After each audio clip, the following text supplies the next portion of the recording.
Buongiorno a tutte, riprendiamo i lavori del pomeriggio.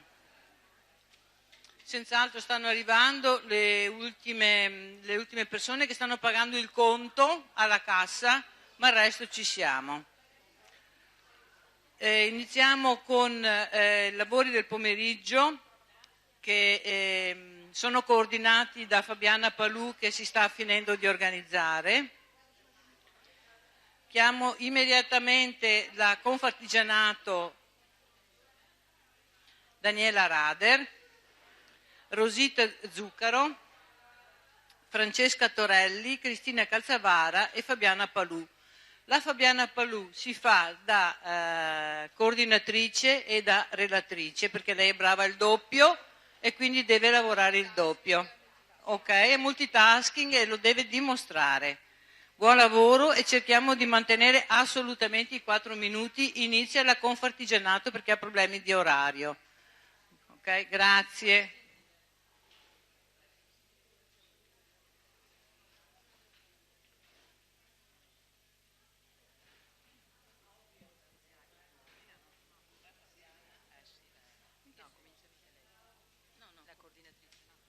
Coordinatrice? Arriva. Allora, intanto finché la Fabiana arriva, vi dico una cosa semplice, visto che parlavate di conciliazione. Nelle famiglie ci sono 2 miliardi e 200 mila ore di lavoro gratis. Sarebbe una stupidaggine portarle fuori dalle famiglie e metterle sul mercato. L'economia vedrebbe immediatamente un accrescimento. In Francia l'hanno fatto. Hanno visto l'occupazione aumentare di 500.000 unità in 3 anni, hanno fatto crescere il PIL dell'1% ed emergere il lavoro nero del 70%. Un punto di PIL vuol dire 15 miliardi 600 milioni. Questo è quanto riguarderebbe la conciliazione, sulla quale avete sentito spesso dei rimandi. Adesso Fabiana introdurrà per bene questo discorso. Grazie. Allora, io cercherò, intanto buon pomeriggio a tutti, grazie per la puntualità visto che i tempi erano strettissimi. Non voglio rubare tempo alle mie relatrici che hanno tutte delle cose molto interessanti da raccontarci. Dico mie relatrici perché un po' insomma questo tema della conciliazione o del work-life balance, come l'abbiamo rinominato, è un tema di cui mi occupo, scusate, da parecchio tempo e ho anche il piacere di poter traghettare, farò un brevissimo intervento anch'io, con il tema successivo che è quello dello smart working. Stamattina ho sentito parlare di flessibilità lavorativa, ho sentito parlare di donne, tecnologia, donne e studi scientifici, per cui mi fa piacere che adesso insomma proviamo anche a raccontare e ad aggiungere degli altri pezzi a questo discorso che abbiamo iniziato tutte insieme. Passo subito il microfono a Daniela Rader per il suo intervento. Grazie. Allora, di nuovo buongiorno. Allora, ovviamente il tema oggi è molto ampio, no? E in questo momento qua noi pensiamo di dare il nostro contributo e l'abbiamo titolato Le mappe di riferimento per la società del 2020. Questo perché? Perché ovviamente in un'ottica di prospettiva, da un punto di vista delle imprese, occorre ragionare con programmi di azione ovviamente di periodo medio-lungo. Allora, sempre sul tema della conciliazione, come imprenditrici noi pensiamo che oggi la conciliazione, al di là di essere un tema collettivo, debba essere anche considerato un tema necessario per ridurre il rischio di povertà, soprattutto delle donne, e per rispondere anche al calo demografico del nostro Paese. Quindi riteniamo che nuove politiche di conciliazione siano ovviamente urgenti per i cambiamenti sociali, demografici ed economici del nostro Paese. Allora, il Confartigianato Donne Impresa del Veneto ha lavorato assieme alla Commissione Pari Opportunità del Veneto per contribuire alla stesura dell'ultima edizione del libro che abbiamo fatto, Il tempo ritrovato, che parla effettivamente di alcuni dati sul tema della conciliazione, ma soprattutto di alcune proposte di cambiamento. Allora, in sintesi vado appunto a dirvi quali sono le proposte che tramite ovviamente il nostro contributo continuiamo a sostenere. Allora riteniamo che per fare conciliazione servano oggi delle norme per favorire la partecipazione degli uomini alla cura dei bambini. Nel nostro territorio non è, da un punto di vista culturale, è una rivoluzione, le giovani generazioni ovviamente si approcciano già in modo diverso, ma non è ancora sufficiente. Quindi pensiamo che i congedi parentali debbano ovviamente con gradualità essere un obbligo anche per il genere maschile. Ovviamente da questo punto di vista ci tengo a sottolineare il fatto che da alcuni dati che abbiamo rilevato molto spesso non è l'uomo che non vuole accudire i bambini, ma è la donna che non delega. Quindi bisogna riuscire anche da un punto di vista culturale a fare in modo che i processi per cui questa delega che la donna, ovviamente soprattutto quando i bambini sono piccoli, non necessariamente vuole fare, che diventi invece un'opportunità per andare a ritrovare il posto di lavoro, non come l'abbiamo descritto prima, ma probabilmente in modo diverso. Poi crediamo sia utile favorire il part-time con equilibrio di genere e quindi non il part-time solo donna, ma il part-time ovviamente o una flessibilità degli orari di lavoro anche allargata al genere maschile, perché credetemi ci sono molti maschi che vorrebbero essere in grado di accudire i propri bambini, ovviamente esiste un sistema imprenditoriale che è ancora contrattualizzato con le logiche del passato. Quindi prima, visto che sentivo anche il sindacato che ha fatto notevoli interventi, degli interventi dovrebbero essere anche modificare questo sistema contrattuale che ovviamente non favorisce questo tipo di cultura. Poi, a nostro avviso, occorre continuare sempre nell'ambito culturale, sensibilizzando i giovani sui nuovi modelli familiari. Il modello familiare del passato non è più quello del presente, abbiamo molte famiglie monogenitoriali, di conseguenza ovviamente i pesi vengono distribuiti in modo diverso e nelle famiglie tradizionali oggi non è più una scelta che dipende solo dalla propria volontà di espressione trovare un lavoro, ma diventa un obbligo per mantenere la famiglia. Quindi anche questo modello ovviamente ha bisogno di servizi e culture diverse.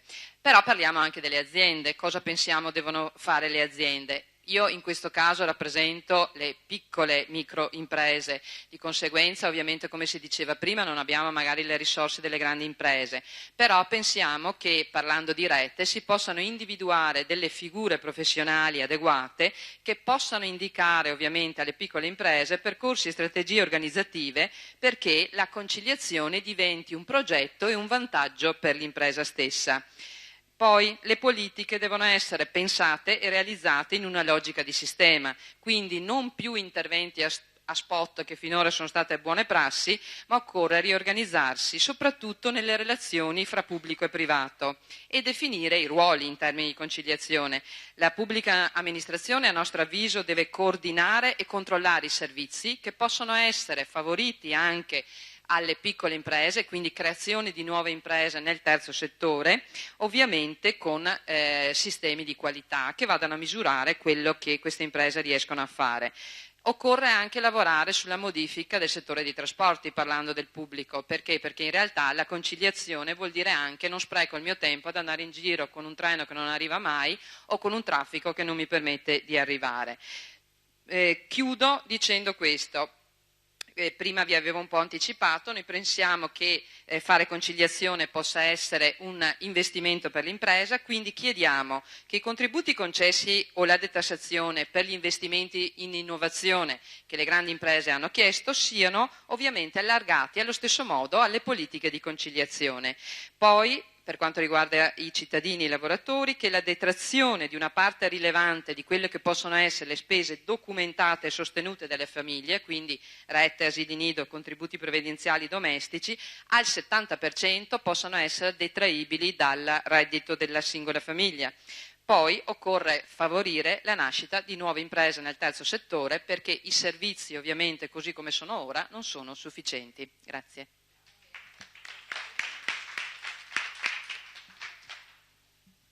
Grazie anche per la rapidità e la concentrazione di informazioni. Passo adesso il microfono a Rosita Zuccaro che arriva direttamente da Roma, ma ha lavorato su un interessante progetto che ha coinvolto le province di Padova e Rovigo, quindi ci racconterà delle cose molto interessanti del nostro territorio. Grazie mille, buonasera a tutti. Mi sposto di postazione perché vi farò vedere anche visivamente alcuni dati che abbiamo raccolto durante questo progetto. Oggi purtroppo posso presentarvi soltanto una parte molto ridotta di quelli che sono gli esiti. Innanzitutto abbiamo indagato in merito alle politiche di conciliazione vita-lavoro le province di Padova e di Rovigo, andando a effettuare dei questionari sui target interessati dalle politiche di work-life balance, quindi i lavoratori che abbiamo indagato anche come consumatori e cittadini, le aziende, gli enti pubblici locali, le parti sociali e il terzo settore.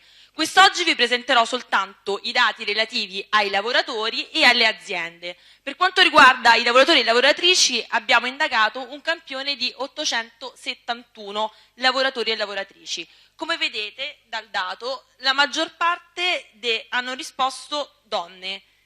Allora magari qualcuno potrà dirmi come mai siamo tutti qui oggi a parlare di problemi di occupazione femminile quando in realtà avete avuto un esito così rilevante di risposta dal punto di vista delle donne? Allora, per due motivi. Dobbiamo leggere il dato innanzitutto visualizzando quali sono i settori che abbiamo in prevalenza indagato. Come vedete sono il commercio, il turismo e altro dove in prevalenza sono servizi, quindi settori dove c'è una buona presenza femminile.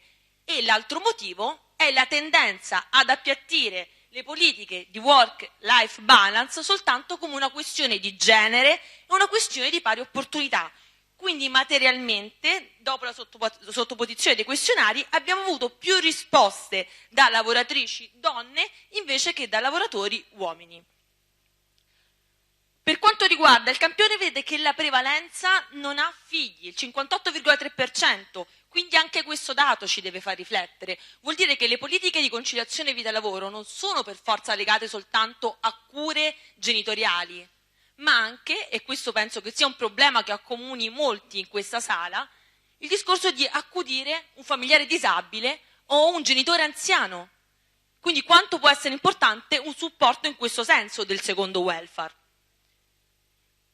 I figli per fascia d'età, la maggior parte ha più di 18 anni, il target 0,3 anni come vedete è molto ridotto, questo in linea con quelli che come sappiamo sono i tassi demografici, l'abbassamento del tasso di fertilità e il target maggiore di 18 anni anche perché il range è più ampio rispetto agli altri scaglioni che sono più ridotti, però anche questo dato fa riflettere, magari un intervento con una borsa di studio per il sostegno di un ragazzo o una ragazza all'università può essere più utile di magari un asilo nido in determinati ambiti lavorativi. Il tempo medio tragitto casa-lavoro. Quest'oggi abbiamo parlato già del problema dello stress lavoro correlato che può incidere su un aumento della frequenza degli infortuni in itinere che in prevalenza incidono sulle donne, come abbiamo visto. Dal dato emerge che la maggior parte del campione indagato impiega dai 10 ai 20 minuti per recarsi al lavoro. 23 minuti è il tempo medio, leggermente superiore per gli uomini, ma più o meno equivalente. Quanto è importante la conciliazione vita-lavoro per il campione che abbiamo indagato? Come vedete è importantissima, perché la quasi totalità dice che è importante la conciliazione vita-lavoro. Quanto i lavoratori e le lavoratrici che abbiamo indagato riescono a conciliare la vita-lavoro? Qui mi direte, il 59,7% ha detto abbastanza. Vi ricordate cosa abbiamo osservato all'inizio? Che la maggior parte del campione indagato erano donne. Le donne tendono a sottostimare il problema per evitare che questo possa diventare un fattore di discriminazione e che possa ripercuotersi sulla propria situazione lavorativa. Quindi questo abbastanza va interpretato in questa logica, non vuol dire che ci riescono, vuol dire che ci riescono abbastanza e vogliono evitare che possa essere un fattore di discriminazione. Le misure di conciliazione vita-lavoro attivate dalla sua azienda, quanto la soddisfano? Qui vedete che sono equivalenti l'abbastanza, il poco, perché 43-39%, e un 12% dice per nulla. Solo il 45% però ha dichiarato che la propria azienda ha attivato misure di conciliazione vita-lavoro. Come vedremo c'è un mismatch tra quanto hanno detto i lavoratori e le lavoratrici e quanto abbiamo indagato invece per quanto riguarda le aziende, perché invece le aziende in prevalenza hanno detto di attivare misure di conciliazione vita-lavoro. Quindi vuol dire che a volte c'è un difetto di comunicazione o che queste misure non sono efficaci, che non vanno effettivamente a mirare quelli che sono i problemi dei lavoratori e delle lavoratrici. Cosa dovrebbe fare l'azienda per aumentare il benessere? E anche questi dati confermano quanto detto in parte stamattina. La maggior parte parla di valorizzazione del personale e di formazione, due delle esigenze maggiormente avvertite, soprattutto in periodi di crisi, dove le lavoratrici e i lavoratori avvertono maggiormente l'esigenza di essere formati adeguatamente, di aumentare le proprie skill e le proprie competenze per inserirsi eventualmente più facilmente nel mercato del lavoro qualora dovessero perdere la propria attività lavorativa. Misure di conciliazione vita-lavoro attivate sul territorio, come vedete il dato è fortemente sconfortante. Il 74,3% indica che gli enti pubblici locali non attivano misure che sostengono la conciliazione vita-lavoro. Non vi presento i dati degli enti locali, ma gli enti locali ci hanno dato una risposta diametralmente opposta. Cosa dovrebbero fare per migliorare gli orari? Allora, i lavoratori, manca un grafico, come dovrebbero essere cambiati gli orari di lavoro? Allora no, la maggior parte dei lavoratori e delle lavoratrici indicano che gli orari che dovrebbero essere cambiati sono innanzitutto gli orari di lavoro, a seguire gli orari delle attività pubbliche, degli sportelli pubblici. Quindi non parlano di orari di esercizi commerciali, quelli sono a seguire, ma un'esigenza di apertura in altri orari delle attività pubbliche o delle banche. Come dovrebbero essere cambiati? La prevalenza del campione indica che ci dovrebbe essere un'apertura d'orario continuato, a seguire le aperture serali. Questo, come vi preannunciavo prima, gli orari come dovrebbero essere cambiati, orari di lavoro e orari appunto dei pubblici uffici sono quelli che si avverte maggiormente che dovrebbero essere cambiati. Non so se posso presentare le aziende ora, se no, come dicevamo... Allora, scusate, ringraziamo Rosita per la corsa e il rush sui dati. Se a qualcuno interessa approfondire anche questo pezzo, io vi suggerisco, perché insomma ho già durante il break, Rosita magari ci concede il suo break e ci racconta anche quest'altra parte, se qualcuno di voi ha voglia di investirlo in modo così più ricco. Allora, passo la parola a Francesca Torelli, che ci parla di uomini e adesso sentiamo anche in che modo. Buongiorno a tutti, grazie agli organizzatori per avermi invitato e per permettermi di presentare questa misura che a volte, anzi su cui si riflette poco. Mi riaggancio alla prima proposta che è stata fatta dall'intervento appunto relativamente alla Camera di Commercio. No, scusi. Confartigianato, faccio sempre le mie gaffe, non potevano mancare. A parte questa gaffe, parlava anche di un modo per favorire il fatto che gli uomini prendano congedo. Allora io mi raggancio a una delle misure introdotte in programma col Job Act, perché di fatto non si è ancora realizzata. Il Job Act prevede l'introduzione di una tax credit quale incentivo al lavoro femminile per le donne lavoratrici. Cosa significa una tax credit? Un'area di fiscalità diversa, con una fiscalità, cioè con un prelievo minore per di fatto rendere più alto il netto delle donne lavoratrici rispetto al netto degli uomini lavoratori. E poi chiede anche di armonizzare il regime di detrazioni per il coniuge a carico, in questo caso sempre con l'ottica magari che a carico è più la moglie, la donna dell'uomo. E questo provvedimento, come tutti gli altri relativi all'IRAP, alla detassazione dell'azienda se assume lavoratrici, decontribuzione se assume lavoratrici, cioè c'è una serie di strumenti che il nostro governo ha messo in atto, sperimentando, variando, ma erano sempre rivolte a favorire l'inserimento della donna nel mercato del lavoro, rendendola più conveniente al datore di lavoro. Lo fanno anche per le politiche dei giovani, questa è una delle classiche leve che utilizza il nostro governo. Il tema invece di una tassazione differente è più nuovo e ricalca il fatto che le donne sono più sensibili all'aumento o alla diminuzione del salario, cioè se il salario è un po' più alto in massa si offrono di più per lavorare, se il salario cala si ritirano subito dal mercato del lavoro. Perché? Perché hanno già un altro lavoro probabilmente a casa e quindi chiedono implicitamente una sorta di straordinario, diciamo, no? Se tu vuoi che venga a lavorare in azienda io devo essere ricompensata abbastanza per pagare una babysitter, per pagare qualcun altro. No? Mentre l'uomo non è così, si dice così elastico a queste modifiche.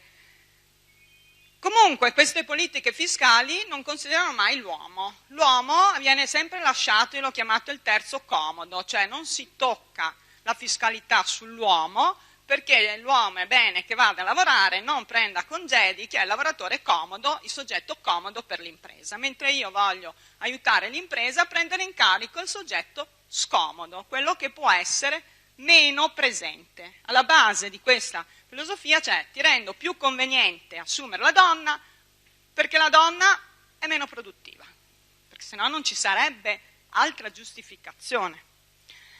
Allora io chiederei ufficialmente di fare una politica fiscale che premi le aziende che hanno lavoratori uomini in congedo.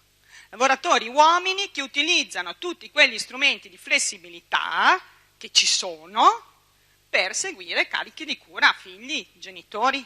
Premiare l'azienda che incentiva questo. All'azienda non gli faccio lo sgravio IRAP se assume una donna, gli faccio lo sgravio IRAP se il 10% dei lavoratori uomini prende congedo. Questa è la proposta, molto concreta. In questo modo ho pensato che si bypasserebbe anche il problema della delega a soggetti terzi. Le donne a volte fanno fatica a delegare, è vero, a un terzo estraneo, anche al marito, però se già fanno fatica al marito forse fanno ancora più fatica a un terzo, no? E poi anche qua ci vuole un po' di cambiamento culturale. Conosco persone che il marito perché non ha problemi a delegare? Perché delega la madre. Il ruolo educativo nei figli, lui è tranquillo, lo svolge un altro soggetto in cui lui ha riposto grande fiducia, se no non ci faceva il figliolo. La donna questa possibilità non ce l'ha. La donna quando delega tendenzialmente deve delegare a un terzo.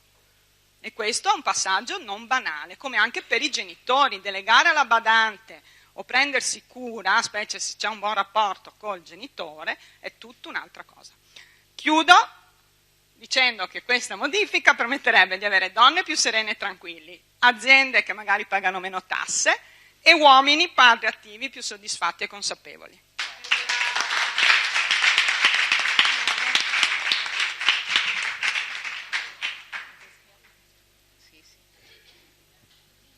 Vado? Buon pomeriggio a tutte, mi autopresento, sono Calzavara Cristina, sono una commercialista e consulente di conciliazione vita-lavoro.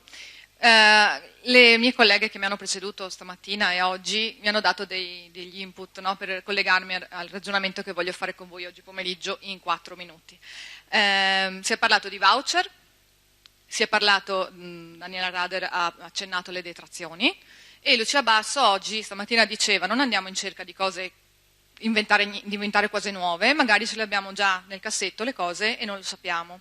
Bene, esiste una proposta di legge del 18 marzo 2014 che si chiama Istituzione del voucher universale per i servizi alla persona e alla famiglia, per cui la soluzione noi ce l'abbiamo già nel cassetto, forse qualcuno di voi lo sa, forse qualcuno di voi non lo sa. Ve lo dico io, esiste una proposta di legge, qual è il problema? Che è proposta e tale rimarrà ancora per un po' finché non si riuscirà a fare lobby su questo e forse questo è uno dei motivi per cui siamo qui. Cosa significa cosa potrebbe significare istituire voucher universale per i servizi alla persona e alla famiglia? Innanzitutto non ci stiamo inventando niente, perché stiamo prendendo ad esempio la Francia e il Belgio, dove questi esistono già, hanno fatto sicuramente una fatica incredibile ad attuarli, ad inserirli, però se funziona lì e sono riusciti a farlo, evidentemente potrebbe funzionare anche qui in Italia. Allora, siccome il tempo è poco, chiaramente vi invito ad andarvi a vedere la proposta di legge, che è fatta molto bene, molto chiara. Quali sono i punti focali? Che istituire questi voucher ovviamente favorirebbe la costruzione di un sistema di servizi alla persona e alla famiglia di cui abbiamo visto in tutta la giornata, che evidentemente abbiamo molto bisogno. Abbiamo parlato tanto di welfare, questi sarebbero un eccellente strumento per portare il welfare all'interno di un territorio, uno strumento che potrebbero utilizzare le aziende per fare welfare nei confronti dei propri dipendenti, quindi il famoso welfare aziendale, perché anch'io quando vado a fare consulenza spesso le aziende dicono sì, bene, vorrei farlo, ma con cosa? Non hanno gli strumenti, dovrebbero mettere a disposizione una persona per fare solo questo e chiaramente costa. Promuovere l'occupazione e la crescita dell'occupazione regolare, perché ricordiamoci che i servizi della famiglia sono una delle occupazioni in cui c'è il maggior lavoro irregolare.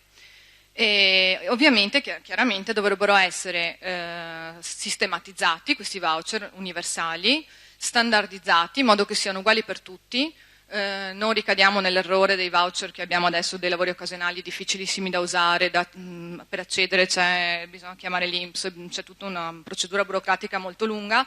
Qui si tratterebbe di individuare un sistema molto semplice da utilizzare, standard per tutti. Per tutti significa per i privati, quindi le famiglie che vogliono accedere al voucher, per le aziende che vogliono dare il welfare ai propri dipendenti, e standard anche per le istituzioni che vogliono utilizzare questi voucher per utilizzare le famiglie particolarmente bisognose. Allora io cosa dico? Ho fatto un esempio molto pratico, essendo commercialista, mi sono permessa di fare un esempio banalissimo. Una persona che lavora part-time, reddito di circa 10.000 euro, circa 500 euro di imposte, ho fatto proprio un finto 7,30, quindi credetemi, 0 euro di imposte se ho figli a carico. Secondo caso, lavoro full time, reddito circa 27.000 euro, pago circa 5.700 euro di imposte, 5.400 se ho figli a carico. Ora, è chiaro che entrambe queste donne, lavoro part time e lavoro full time, avrebbero tutto l'interesse di accedere all'utilizzo dei voucher, soprattutto se questi voucher consentissero di ottenere delle detrazioni. La detrazione ipotizzata potrebbe essere quella di un 33%, perché nel momento in cui io assumo una persona in maniera regolare, mi costa chiaramente il 33% circa in più rispetto a un lavoro nero. Quindi, cosa è fondamentale la mia proposta? Così concludo. La mia proposta è sì, riconoscere una detrazione fiscale a fronte dei voucher, ma una detrazione fiscale che, a differenza di quello che si fa fino ad oggi, che non esiste in Italia, consenta anche di andare a credito su imposte che io non pago, perché nel momento in cui dovesse essere interessante solo per chi lavora full time non ho capito praticamente niente, potrebbe essere molto più interessante invece per chi lavora part time e quindi il reddito è anche più bassi, e quindi avere la possibilità di avere un rimborso sull'utilizzo dei voucher, altrimenti rischierebbe di essere poco interessante appunto per chi abbiamo visto lavora part time. Quindi molto velocemente si creerebbe un circolo virtuoso, voucher flessibili, facili da usare, standard per tutti, aumento dell'occupazione regolare e quindi pagamento di imposte e di contributi da parte di questi soggetti che forniscono servizi alla famiglia. Ecco che trovo le risorse aggiuntive per favorire e incentivare i servizi che poi possono andare a favore delle famiglie. Grazie.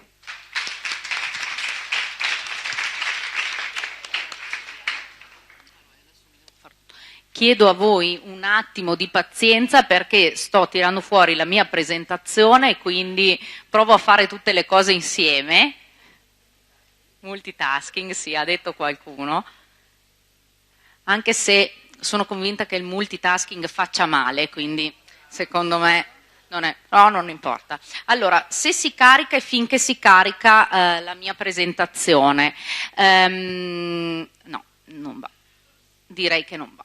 Va bene, vado a braccio in ogni caso. Allora, salto tranquillamente una serie di dati che vi volevo raccontare sul tema smart working, perché hanno già riportato ampiamente stamattina dati che riguardano l'utilizzo del part-time e anche insomma, qualche esperienza di lavoro flessibile che sta iniziando a nascere in Italia. Mi interessava provare a lanciare anche uno sguardo sul futuro, perché se ci apriamo all'Europa, uno degli ultimi elaborati statistici risale alla fine del 2013, quindi non è così attuale, ci dice che i trend europei nella popolazione lavorativa maschile e femminile sono di crescita per quello che riguarda il tempo parziale. C'è stato un incremento di circa l'8% di fetta di popolazione lavorativa che usufruisce di lavoro a tempo parziale. L'altro dato interessante è che però la maggior parte, il 33% di questa popolazione, scusate, il 33% della popolazione lavoratrici donne usufruisce di part-time, mentre dal punto di vista europeo l'uomo si assesta all'8%, quindi ce lo siamo già detto. La domanda quindi per me è diventata evidente, ed è: oggi stiamo usando strumenti per la conciliazione e per favorire il lavoro femminile che in realtà discriminano. Cioè, abbiamo degli strumenti, li stiamo usando, ma oggi i dati ci dicono il contrario. È uscito pochi giorni fa uno studio degli Stati Uniti, a me piace guardare sempre i paesi che vanno avanti per cercare di anticipare o evitare gli errori, visto che siamo in coda, che ci dice che addirittura laddove ci sono politiche anche più stimolanti dal punto di vista della flessibilità lavorativa, in tutti i sensi, di nuovo la flessibilità penalizza le carriere femminili. Allora, il mio punto di vista, ed ecco perché ho pensato di fare 3 proposte veloci che riguardano lo smart working, è: proviamo a capovolgere il punto di vista, perché, come diceva poco fa Rosita, invece che continuare a partire dal punto di vista femminile, non proviamo a ragionare su un capovolgimento di quelle che sono le logiche organizzative, ma che mettano le persone, tutti i lavoratori, nella condizione di dare e ricevere delega, come diceva qualcuno, perché c'è un problema di donne che fanno un po' fatica a delegare, uomini che fanno fatica a prendere, non vogliono prendere o non glielo lasciano prendere, però questo tema ce lo ritroviamo ormai da un bel po' di anni, mi pare di capire, tra le mani. Allora, lo smart working è uno strumento che grazie alla tecnologia consente di applicare la massima flessibilità lavorativa ma anche logistica. Esiste un progetto di legge che è stato presentato a gennaio di quest'anno che dà la possibilità, e questa è la grossa differenza con il vecchio telelavoro, di ritagliare, se volete su misura, giorni, tempi in maniera molto elastica in cui applicare questa cosa ai lavoratori, e il vantaggio grosso è che si tratta di una nuova struttura organizzativa, non riguarda le donne, riguarda gli uomini e le donne che lavorano in azienda, quindi mettiamo nella condizione di liberare tempo femminile e tempo maschile per tutti.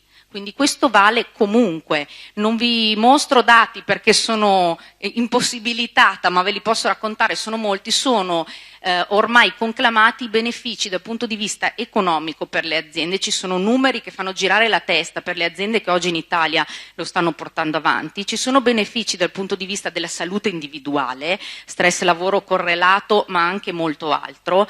Quindi si tratta veramente di cercare di incentivare questo strumento che già abbiamo tra le mani, come diceva poco fa Cristina. Le mie proposte quindi sono, da un lato, di lavorare sulle persone per facilitare in tutti gli ambiti formativi, dalle agenzie per il lavoro agli enti di formazione che si occupano di rimettere le persone nel mercato di lavoro, ma anche il sistema scolastico, di incentivare la formazione su quelle competenze che sostengono la capacità di lavorare in smart working, perché lavorare da casa non è uguale che lavorare da un ufficio.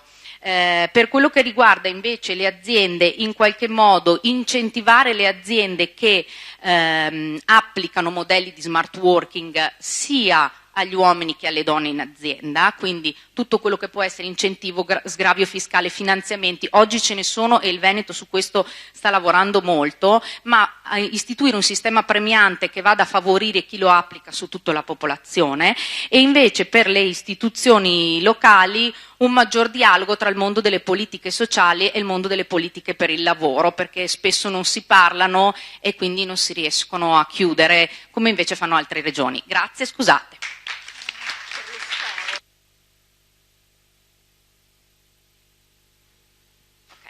Rivesto, cambio abito, rivesto il mio ruolo di coordinatrice, ringrazio le relatrici di questo panel e chiamo le 2 relatrici del panel successivo che riguarda donne e tecnologie.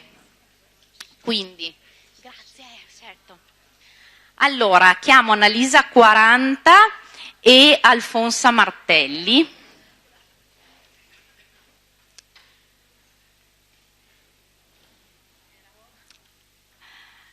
Allora, per chi di voi ha il programma, vedete 4 relatrici, in realtà le relatrici sono 4, ma visto che parliamo di donne e tecnologia, una sarà collegata a distanza via Skype, un'altra impegnata a Bruxelles in una riunione su donne e strumenti informatici, per cui ci ha mandato un videomessaggio, quindi cerchiamo di tradurlo anche nei fatti, questo messaggio che cerchiamo di darvi a voce. Passo subito la parola ad Alfonsa Martelli per il suo intervento. Buongiorno, grazie a voi. Intanto grazie a chi mi ha invitato direttamente o anche indirettamente segnalandomi. E poi avevo preparato delle slide, ma ascoltando gli altri interventi ho deciso di cambiare taglio alla mia breve presentazione. Intanto devo dire che la mia è un'impresa femminile, nel senso che ho usufruito per la costituzione anche della famosa legge 215, e sono partita nella mia attività facendo servizi innovativi alle imprese aiutando donne. Ho aiutato la costituzione di moltissime società femminili, tutte hanno vinto il famoso bando della 215. Per me è stata un'esperienza nuova perché venivo da un lavoro di dipendente in un paio di aziende, tra cui una farmaceutica, e ho trovato questo sistema di finanziamento alle donne tecnologiche o scientifiche o ricercatrici un buon sistema. Devo dire però un paio di cose, diciamo a sottolineatura di questa che è stata l'esperienza di questa attività di servizi in funzione delle donne. La prima è che le donne, a mio parere, hanno nel mondo della ricerca e nel mondo dell'imprenditorialità timore. Temono di mettere in piedi un'impresa, temono la concorrenza e temono di non riuscire a gestire il doppio o triplo ruolo che hanno.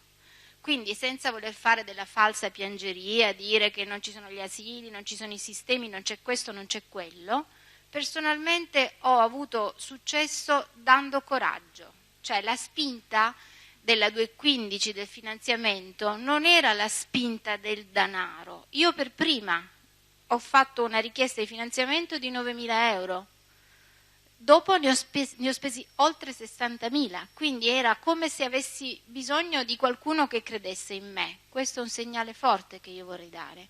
E non è soltanto per le donne che aprono attività di servizi alla persona, piuttosto che centri estetici, sono state miei clienti anche loro. Io ho dimenticato di dire all'inizio che sono un biologo, sono una biochimica e sono stato un ricercatore, quindi, ma non mi sono assolutamente assentata dal fare servizi di assistenza ad attività di poliambulatori o policentri estetici, giusto per dirla chiara. Un'altra cosa importante che volevo dire è che oltre all'infusione di coraggio è la conoscenza di strumenti a sostegno delle imprese femminili che manca, nel senso che il mio intervento è startup al femminile.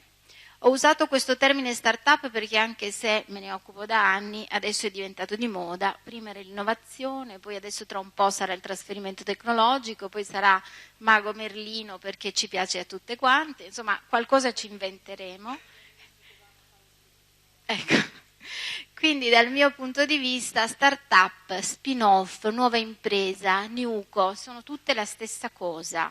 Sono una nuova azienda e va sostenuta. Se è femminile va di più sostenuta, ma non per fare diseconomie di genere, discriminazioni, no, perché la donna ha bisogno di infusione di coraggio, a volte attraverso il denaro. Questa è l'altra cosa importante.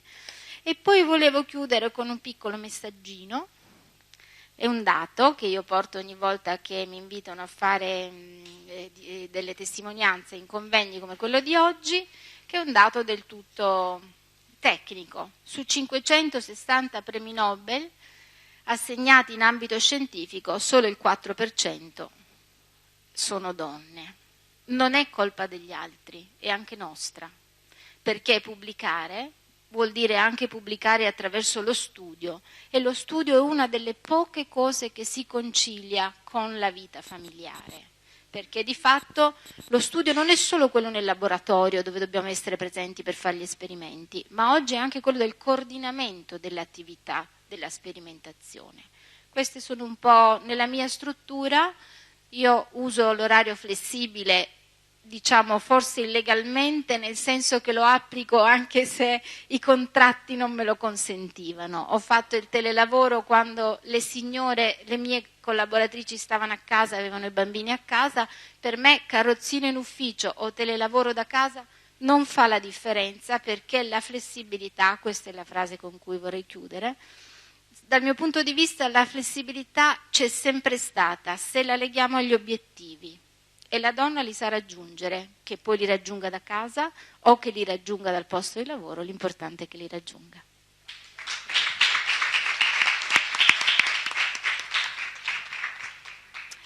Allora, proseguo con il videomessaggio di Maria San Giuliano. Maria San Giuliano è oggi a Bruxelles, è un deputy director del Centro Europeo per le Donne e la Tecnologia, quindi avrebbe voluto essere qui oggi, ma è chiamata lì per impegni che ci riguardano come donne, per cui mi ha mandato il suo videosaluto. In questo momento è coinvolta in una riunione e il suo speech appunto riguarda donne e smart cities. Buongiorno a tutte, mi spiace non poter essere con voi e dunque perdermi la ricchezza del dibattito di questa giornata, ma riesco almeno a mandarvi questo breve videomessaggio per parlarvi di smart cities da un punto di vista di genere. Che cosa siano le città e le comunità intelligenti o le smart cities lo sappiamo tutte, perché si tratta di un tema o comunque di uno slogan in qualche modo che è oramai al centro del dibattito contemporaneo sull'innovazione urbana. Le città e le comunità intelligenti sono sostanzialmente pubbliche amministrazioni e reti di cittadini che utilizzano in maniera intelligente le nuove tecnologie, la sensoristica, i big data, in un'ottica di rete e di sistema per affrontare le sfide legate alla sostenibilità sociale e ambientale nelle città. Si tratta sostanzialmente di sfide dovute al cambiamento climatico e alla necessità quindi di cambiare modelli di mobilità e di consumo energetico per un minore impatto sull'ambiente. Si tratta di sfide legate al cosiddetto declino demografico e all'aumentare della popolazione anziana sui territori e nello stesso tempo al ritirarsi dello stato sociale nell'offerta di servizi pubblici alla persona. Come sia possibile interpretare tutto questo ambito di problemi e dunque le soluzioni che le smart cities possano rappresentare senza tenere in conto le differenze di genere è una domanda aperta e un'area di attenzione che bisogna tenere ferma su questo tema come donne, proprio perché non possono esistere città e comunità intelligenti che non siano anche inclusive e che non siano soprattutto inclusive da un punto di vista di genere. Dunque è un ambito di intervento nel quale le donne devono fortemente sul quale le donne devono fortemente esprimere il proprio punto di vista da protagoniste. Le donne rappresentano più della metà della cittadinanza, come sappiamo, e sono anche portatrici di bisogni diversi che devono essere tenuti in conto nei processi di pianificazione dell'innovazione urbana.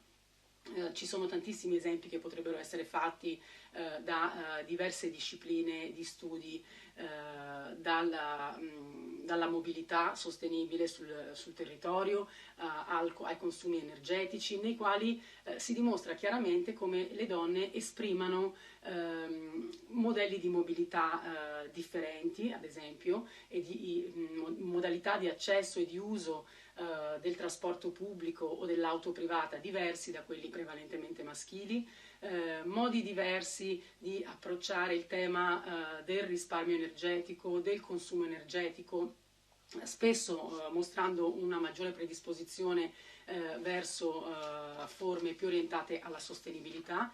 Ecco, tutti questi bisogni devono essere tenuti in considerazione per fare in modo che le smart cities non finiscano per rafforzare le strutture di disuguaglianza di genere che sono già presenti, per non rischiare che le tecnologie digitali giochino a sfavore dell'inclusione sociale piuttosto che diventare degli strumenti di empowerment.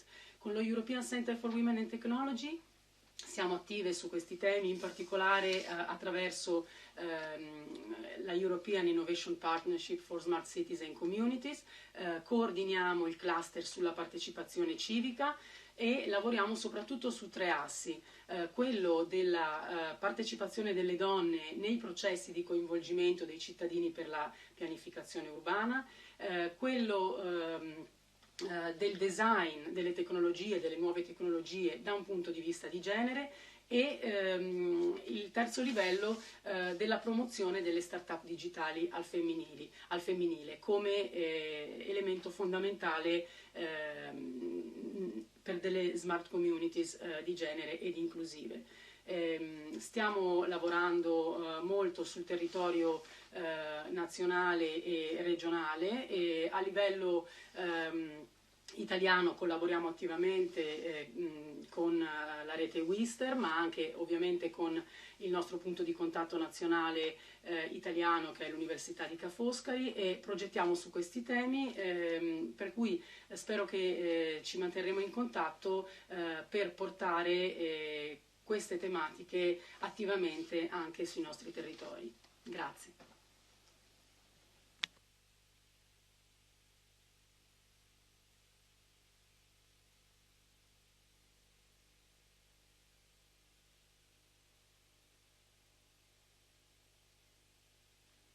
Adesso ritorniamo qui in carne e ossa, mamma mia che volume, e passo il microfono ad Annalisa 40 che ho portato qui personalmente perché lei vi racconterà tutto quello che dovete sapere. Io ho partecipato a questo che lei sta per raccontare che si chiama Talent Donna, è stata un'esperienza che mi ha cambiato la vita, quindi le lascio i 4 minuti con molto piacere. Con questo lancio però adesso c'è un'aspettativa in sala tremenda. No, intanto ringrazio gli Stati Generali delle Donne per avermi invitato e indubbiamente Fabiana che è una testimone oculare di quello che è stato questo progetto, di quello che è questo progetto ormai già da 3 anni perché siamo giunti alla 3ª edizione. Talent Donna nasce per valorizzare il talento professionale femminile in un sistema paese, lo sappiamo e ce lo siamo detto tutto il giorno, che non valorizza le donne e tantomeno il loro aspetto professionale, già che una donna su 2 quasi è fuori dal contesto produttivo. Quindi noi cosa abbiamo fatto? Quando dico noi intendo non solo la sottoscritta, ma questo progetto è portato avanti in collaborazione con un'agenzia che si chiama Fattore Mamma, che è un'agenzia che si occupa di mettere in contatto le aziende con il pubblico femminile. E lo facciamo attraverso di solito progetti di comunicazione digital, per cui sfruttiamo per le aziende quelle che sono le potenzialità della rete, cioè aiutiamo alle aziende a meglio vendere i loro prodotti e servizi. Quindi ci siamo detti 3 anni fa, già che la situazione in Italia è quella che abbiamo detto per quanto riguarda il lavoro femminile, ma noi sappiamo che la rete è un'opportunità, perché con i nostri progetti tutti i giorni aiutiamo le aziende, perché non mettere a conoscenza delle donne questo tipo di risorse? Quindi cosa abbiamo fatto? Abbiamo intrapreso, appunto, come vi dicevo, 3 anni fa, questo percorso che da un lato è fatto di formazione in aula, ossia facciamo dei workshop dove ci sono dei docenti esperti della rete, di internet e delle opportunità del digital che ci raccontano come meglio sfruttare i canali social, ad esempio professionali, quindi come usare Facebook non solo per entrare in contatto con i nostri amici, ma anche proprio per opportunità professionali, come usare LinkedIn, come usare Twitter, come creare un blog, come valorizzare il proprio brand. Tutto questo attraverso la rete e lo facciamo con semplicità, nel senso che partiamo proprio da persone che hanno una competenza digitale bassa, perché chi ce l'ha già alta probabilmente è anche già abbastanza autonomo, però invece le donne che vengono da noi hanno appunto una conoscenza medio-bassa della rete. Quindi Fabiana, tu quando sei arrivata sapevi già tutto?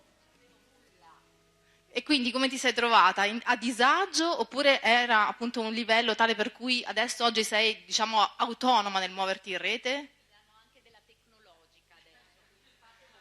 Ok, quindi il pubblico che viene, le partecipanti al Tale Donne sono donne eterogenee, nel senso che a livello professionale, anche a livello anagrafico, perché ci sono donne dai 25 ai 55-60 anni.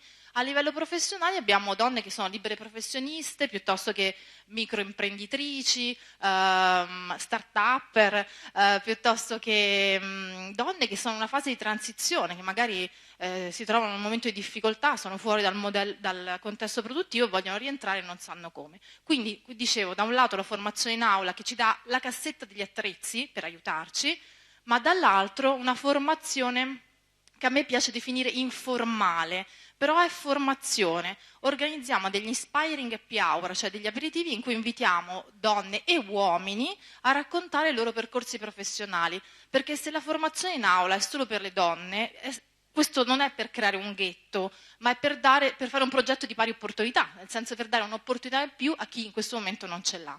Però quando si fa ispirazione, networking, invece bisogna farla anche con gli uomini, perché anche le storie professionali degli uomini possono essere utili per noi. E quindi poi i racconti che ci sono stati fatti nel corso di questi anni sono sia da giornalisti, sia da imprenditori, sia da esperti di varie tematiche che ci aiutano a capire proprio come sfruttare la rete per lanciare una startup innovativa a vocazione tecnologica, una startup innovativa a vocazione sociale, piuttosto che come scegliere un socio in affari. Ecco, in questi 2 anni abbiamo praticamente formato circa 100 donne, quindi in aula, e per quanto riguarda gli aperitivi 1.000.000. Perché questa differenza? Perché la formazione in aula è comunque a pagamento e sono le stesse donne che si finanziano per crescere professionalmente.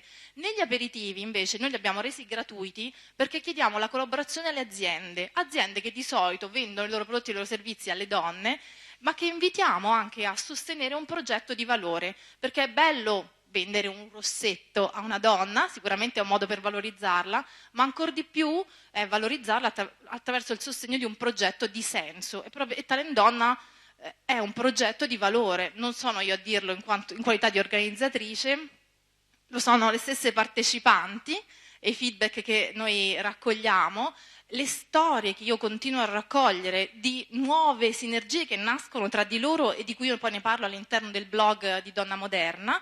E lo è anche la comunità europea, perché lo scorso anno di questi tempi ero proprio ospite in Turchia all'interno di un simposio organizzato dalla comunità europea portando Talent Donna come good practice a livello europeo. Per cui abbiamo parlato, questa mattina proprio abbiamo cominciato parlando di buone azioni e secondo me, dati questi feedback che ho ricevuto, Talent Donna è una good practice che possiamo sicuramente riportare riproporre nella Regione Veneto, vista l'esperienza, non ve l'ho detto perché ad oggi Talent Donna è circoscritta alla città di Milano, ma è sicuramente un progetto che può essere riportato nella Regione Veneto, ma siccome gli Stati Generali delle Donne sono un progetto di carattere nazionale, il mio auspicio è che anche grazie a voi possa diventare una good practice a livello nazionale. Grazie.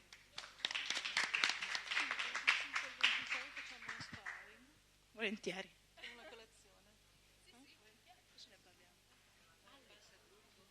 No, manca l'ultimo intervento tecnologico.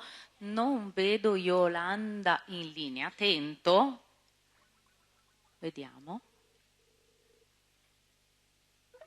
Pronto? Eccola qui. Eccoci qua. Eccoci qua. Allora, scusa. Ok.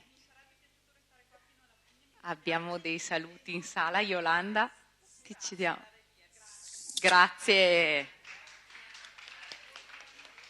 Allora, anche se a video vediamo la sirenetta, dietro la sirenetta c'è Yolanda Restano, che è appunto, eccola qui, ce l'abbiamo con uno sfondo verde che ormai la identifica in maniera... Eccola, le lascio immediatamente la parola. Yolanda Restano è qui per raccontarci la testimonianza che riguarda proprio Fattore Mamma. Annalisa poco fa l'ha nominata, ma lei ci racconterà la sua storia e la sua esperienza. Grazie. Allora, mi sentite? Sente bene? Ok. Allora, in pratica la mia esperienza è stata, per me la rete è stata un'opportunità veramente grandissima, no? Perché io sono nata con un'altra formazione, ho una laurea che con la rete non c'entra molto, perché io sono farmacista. Però cosa è successo? Quando sono rimasta incinta, ho chiesto un part-time che non mi è stato dato e quindi sono rimasta a casa.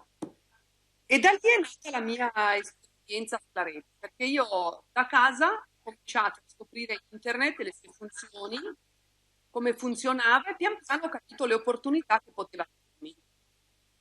A quel punto ho cominciato un sito mio, primo mio sito, che è stato filastrocco.it, perché all'epoca avevo la bambina piccola, e quello che riguardava motondini è sempre stata la mia diciamo, argomenti che mi hanno sempre toccato da vicino, mi sono sempre piaciuti. Grazie a filastrocche.it, che io ho cominciato a costruire pian piano con l'aiuto degli utenti della rete che mi mandavano i loro testi e le loro filastrocche, io ho cominciato a crearmi un po' per caso all'inizio, per la verità, una serie di clienti che avevano bisogno di creare un sito internet e quindi mi dicevano: ma tu hai fatto filastrocche, ma tu conosci la rete, perché non fai anche il mio? E così pian piano diciamo che ho aperto in casa, perché all'epoca lavoravo in casa, una piccola agenzia web che tuttora esiste, si chiama Job. E quindi avevo una serie di clienti che non erano più solo legati ormai al mondo dei bambini, ma spaziavano in qualsiasi campo. E quindi la mia attraverso filastrocche.it, e quindi ho aperto così, ho cominciato a lavorare veramente. Ho dovuto aprire una società proprio per poter fatturare, e all'inizio non avevo neanche pensato che sarebbe diventato. Poi pian piano la rete, ovviamente stando centro,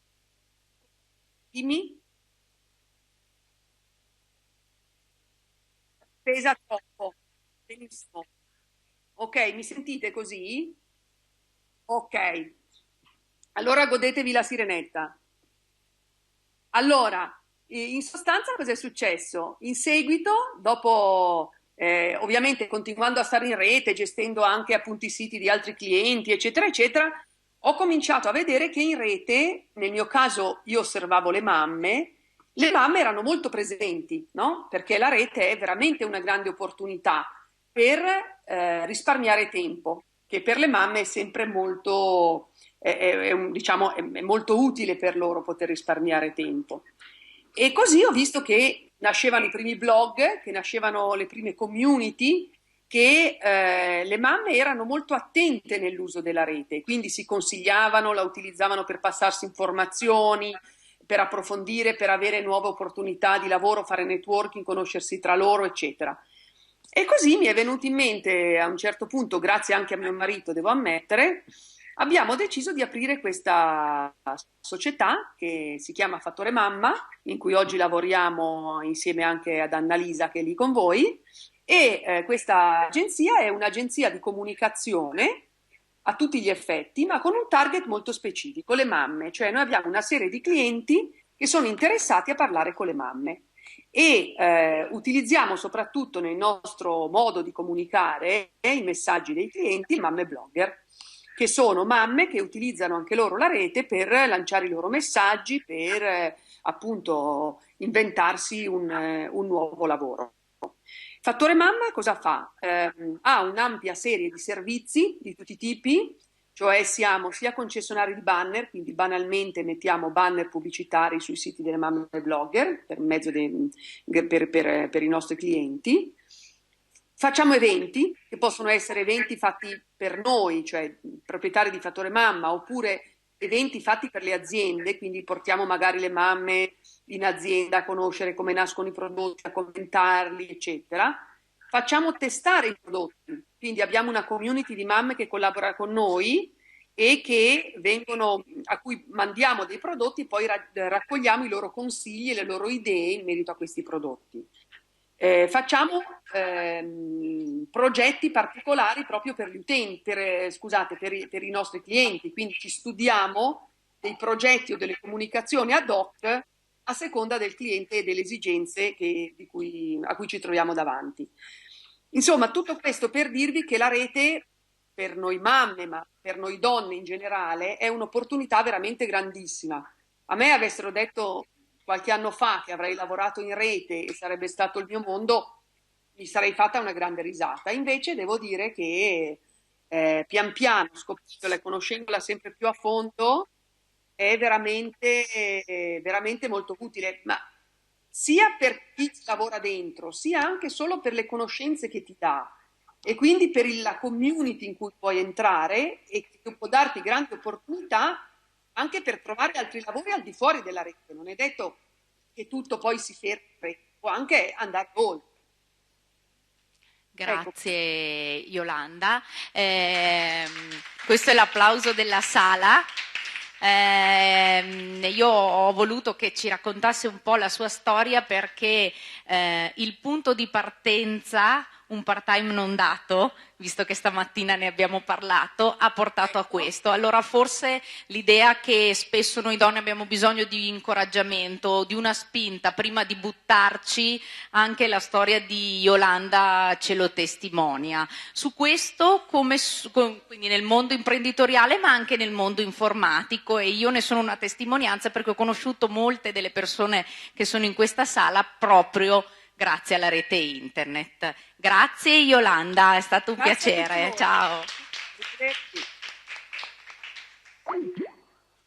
Bene, restituisco il microfono della giornata a Franca Longo per presentarvi il prossimo panel. Allora intanto bisogna fare i complimenti a Fabiana, gli chiedo un applauso perché ha superato tutti, è bravissima e grazie Fabiana. Ma caspita, veramente brava, grazie Fabiana, veramente non ci sono parole perché si è perfino guadagnata l'etichetta di tecnologica, ma abbiamo visto come l'ha conquistata, comunque l'ha conquistata anche sul campo.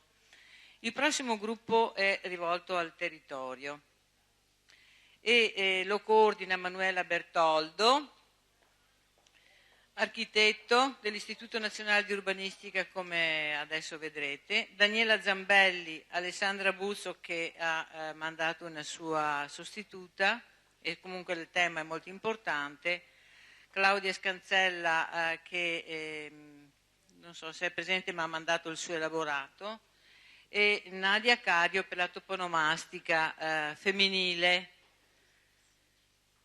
Con Nadia ci conosciamo da diversi anni, tutte le altre persone no, però diciamo che questa è un'occasione importante per metterci in rete tutte quante. Il Veneto è molto presente perché qui adesso è presente anche la montagna. Buon lavoro a Manuela Bertoldo.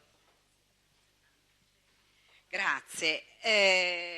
Mi ha fatto molto piacere che Maria San Giuliano abbia già introdotto un po' il nostro lavoro, in quanto ha parlato di smart city e città intelligenti. Tutte sappiamo quanto la città, il luogo dove noi viviamo, siamo nate, lavoriamo, influisca nel nostro modo di pensare, nei nostri comportamenti, perché c'è una grande differenza, ne parlavamo anche prima un attimo nella pausa, tra vivere in un piccolo comune e vivere in una grande città. Questo modifica anche proprio il nostro modo di porsi verso la realtà. Allora, io sono un urbanista e mi sono sempre occupata di città e di spazio fisico, quindi con le Wister, quindi con Maria San Giuliano e anche con Flavia Marziano, abbiamo curato anche alla Biennale dello Spazio Pubblico una sessione proprio su questo, sulle città intelligenti e su quanto quindi il territorio può influire anche sulla parità di genere. Allora, lo vediamo forse anche oggi attraverso i nostri interventi. Finisco la presentazione e entro con il mio intervento. Allora, questa prima slide, sono 4 minuti, 4 slide, quindi vediamo se... Eccole qui, sì, perfetto. Ecco, allora in questa slide c'è uno stesso paesaggio, visto dallo stesso punto di vista. Come vedete, da una parte c'è una donna, quindi i colori sono più caldi e le finestre sono aperte, nell'altra c'è un uomo, i colori sono più freddi e le finestre sono chiuse.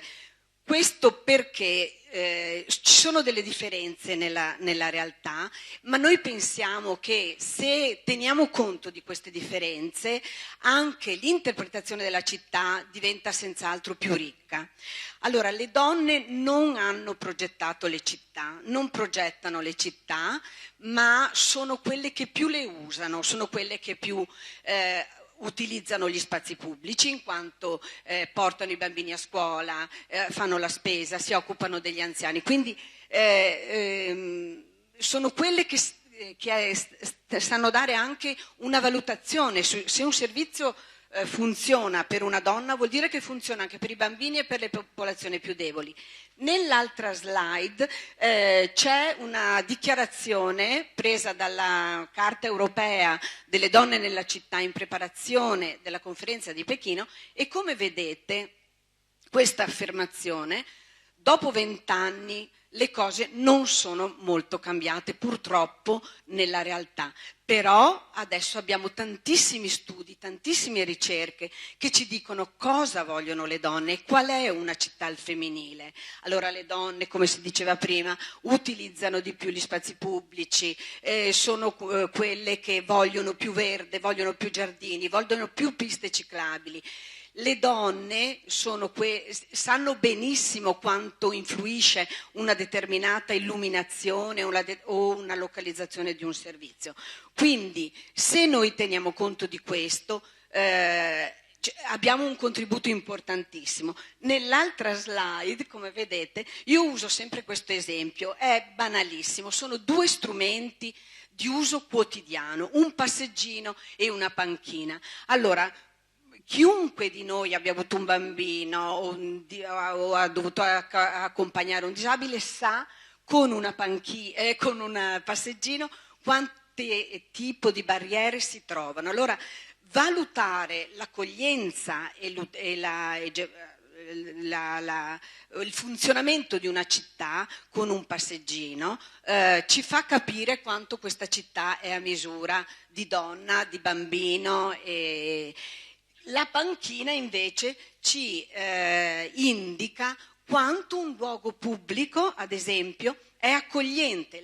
La panchina è il luogo di riposo, di incontro, di osservazione. Sappiamo tutti come sono sparite da tutte le città venete perché accusate di attrarre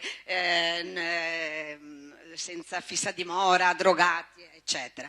Ecco, allora io faccio questi due esempi e arrivo subito alle conclusioni per dirvi quanto due oggetti così semplici che però si occupano di vita quotidiana, quindi l'attenzione alla vita quotidiana. In questo tema le donne che si sono occupate sempre, si occupano di lavoro di cura, sanno e quante indicazioni possono darci anche nella progettazione della città. L'altra slide, arrivo subito alle proposte. Allora, cosa possiamo fare per intervenire su questi temi?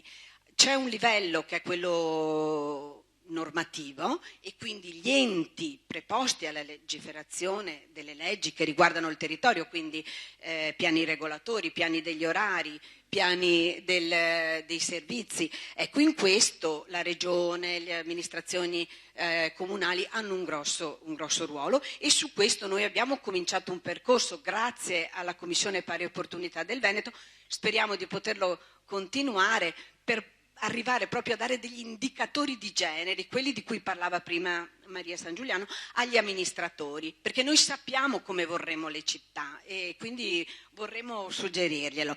L'altra indicazione, e qui mi collego anche con l'attività degli ordini, io sono anche dell'Ordine degli Architetti di Venezia. Abbiamo fatto una serie di incontri proprio perché nella formazione, nella sensibilizzazione di chi deve progettare questi piccoli spazi sia fondamentale appunto sensibilizzare anche l'ordine dove le donne sono molte e quindi per arrivare appunto ad una progettazione veramente di genere. Io penso, e chiudo, che la città, lo dico sempre, non è una somma di edifici, non è una somma di strade, non è una somma di piazze. La città è una somma di soggetti con le loro soggetti che abitano questa città, quindi con le loro esigenze, con le loro differenze. Quindi solo rispettando le esigenze e le differenze di tutti probabilmente potremo avere delle città più accoglienti e più che rispondano alle esigenze di tutti. Grazie. Io qui finisco il mio intervento e do subito la parola, così vediamo un'esperienza concreta e da quello che ho capito molto positiva, a Daniela Zambelli della cooperativa di San Stefano di Cadore. Grazie a tutti. Allora, io appunto mi sento un po' portatrice di un'esperienza che è nata proprio da un'esperienza di donna. Io ho lavorato a Mestre, ho condiviso un'attività professionale soddisfacente in uno studio di 40 donne con una prevalenza femminile, anche se poi era gestito da uomini. E nel momento in cui ho fatto una scelta di qualità di vita ho deciso di optare per una realtà più piccola, quindi sono tornata nel mio comune natio che è Comelico Superiore, che è un comune in una vallata montana in provincia di Belluno, ben sapendo che mi aspettava una realtà tra virgolette difficile, perché comunque diciamo, la realtà di montagna ha una qualità a livello ambientale, naturalistico e di realtà, diciamo, familiare interessante. Nello stesso tempo ero consapevole di dover rinunciare in qualche modo a delle attività che invece stavo conducendo su un metropoli, tra virgolette, come Venezia, Mestre. E oggi appunto parlando con Manuela mi sono resa conto di questa realtà, ma anche di una condivisione di intenti sullo sviluppo e sulla rigenerazione non solo della città ma anche dei paesi, perché ci sono realtà diverse che sono anche di periferia non solo urbana ma proprio di territorio che vanno incentivate. Ho deciso però di voler lavorare ad uno stesso livello e ho continuato la mia attività con la mia collega socia, che è un architetto come me, donna, che da Madrid è passata a Venezia e da Venezia ha continuato a lavorare con me. Quindi nella scelta professionale abbiamo continuato a lavorare condividendo progetti di qualità in una dimensione che molto spesso era prettamente maschile, ma in cui abbiamo portato una sensibilità anche diversa, una sensibilità legata al rispetto dell'ambiente, al rispetto della qualità urbana, a tutto quello che si diceva prima, cioè la città deve essere vissuta a più livelli, ma da donne e bambini che vivono in un certo modo e con un'attività diversa. Quindi da lì ho capito anche che realtà piccole come appunto quelle che stavo vivendo potevano invece essere generatori di progetti di interesse. Ho avuto anche diciamo la fortuna di condividere anche un'esperienza amministrativa con Giulia De Mario, che appunto parlerà dopo di me, e di portare avanti un progetto che spero si concretizzerà, nel senso che dalla mia realtà di piccolo studio sono riuscita ad entrare insieme ad un gruppo di persone tutte molto legate al territorio e con la convinzione che comunque da una realtà difficile possono nascere dei grandi progetti e dei bei progetti. Siamo entrati in un progetto Interreg che ha fatto nascere sul territorio delle cooperative legate alla minoranza linguistica e nel nostro caso noi ci siamo fondati come cooperativa del sapere, ovvero una cooperativa che mette in gioco professionalità di vario tipo. Siamo a prevalenza femminile, ma solo nel CDA, in realtà siamo uomini e donne con le stesse competenze, qualità e livello.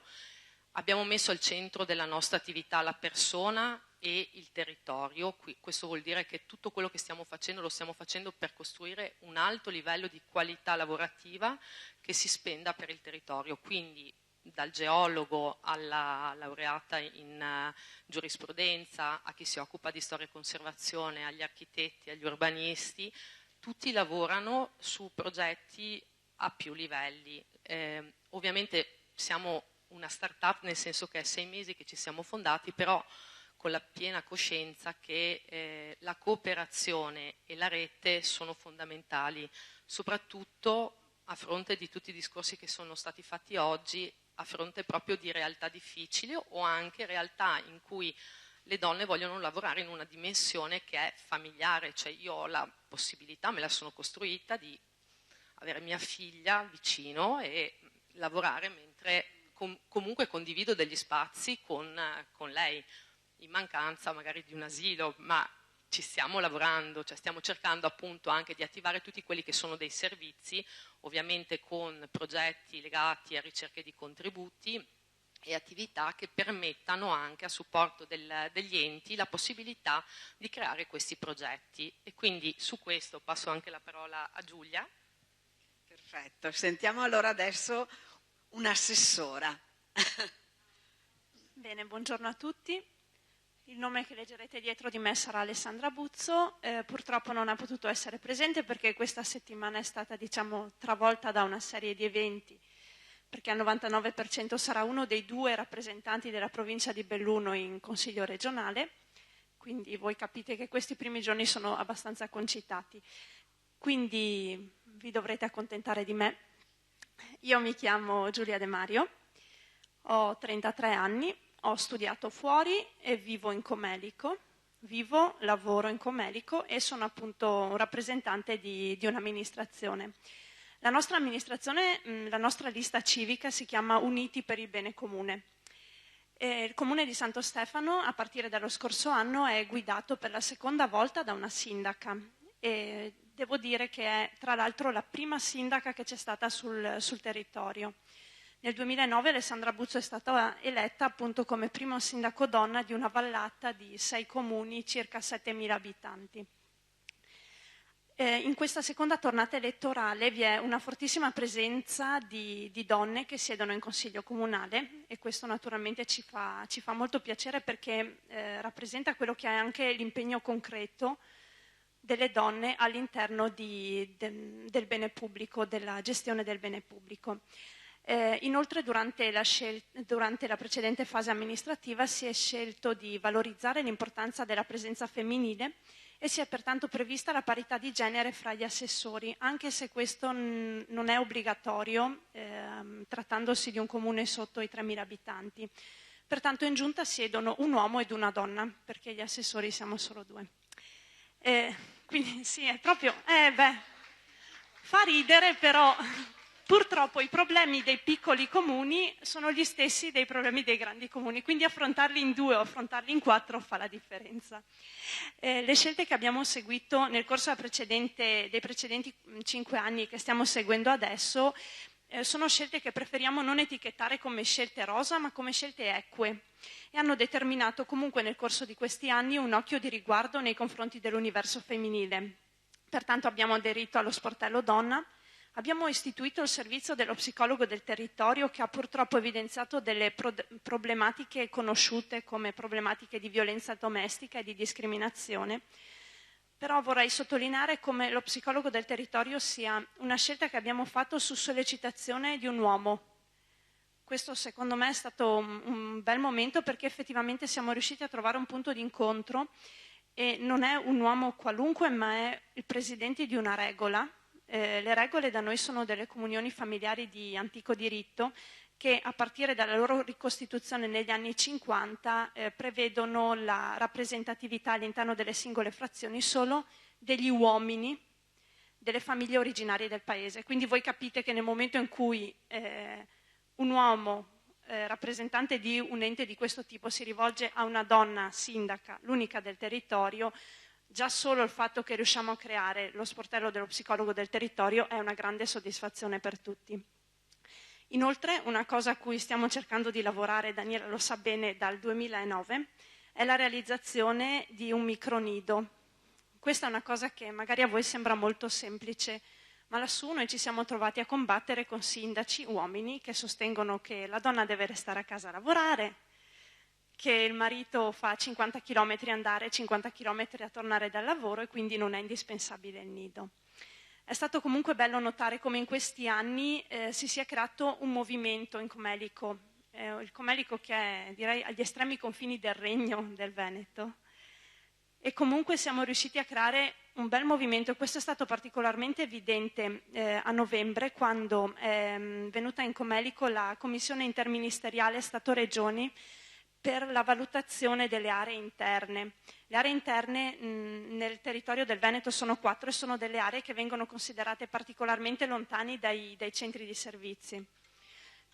E in questo ambito direi che le esperienze che abbiamo portato per convincere questa commissione che noi dovevamo essere selezionati come area pilota sono state le scelte di tornare, di vivere sul territorio di una decina di donne che sono venute e si sono fatte portatrici delle loro esperienze. E concludo dicendo che dallo scorso anno in Comelico ci sono 2 sindache donne e quindi questo speriamo che sia un trend positivo, naturalmente non con una lenta trasformazione ma con una rivoluzione, perché se no se andiamo avanti a lente trasformazioni non andiamo da nessuna parte. Grazie.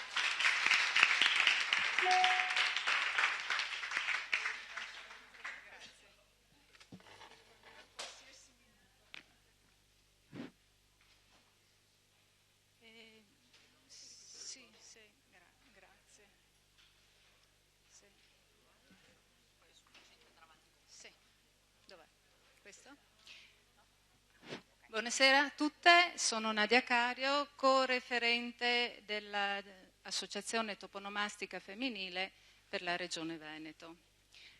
L'associazione è un'associazione nata per incentivare la presenza delle donne dove nel territorio, nei luoghi, nelle città, le città che sono principalmente vissute dalle donne, ma le donne sono le grandi assenti.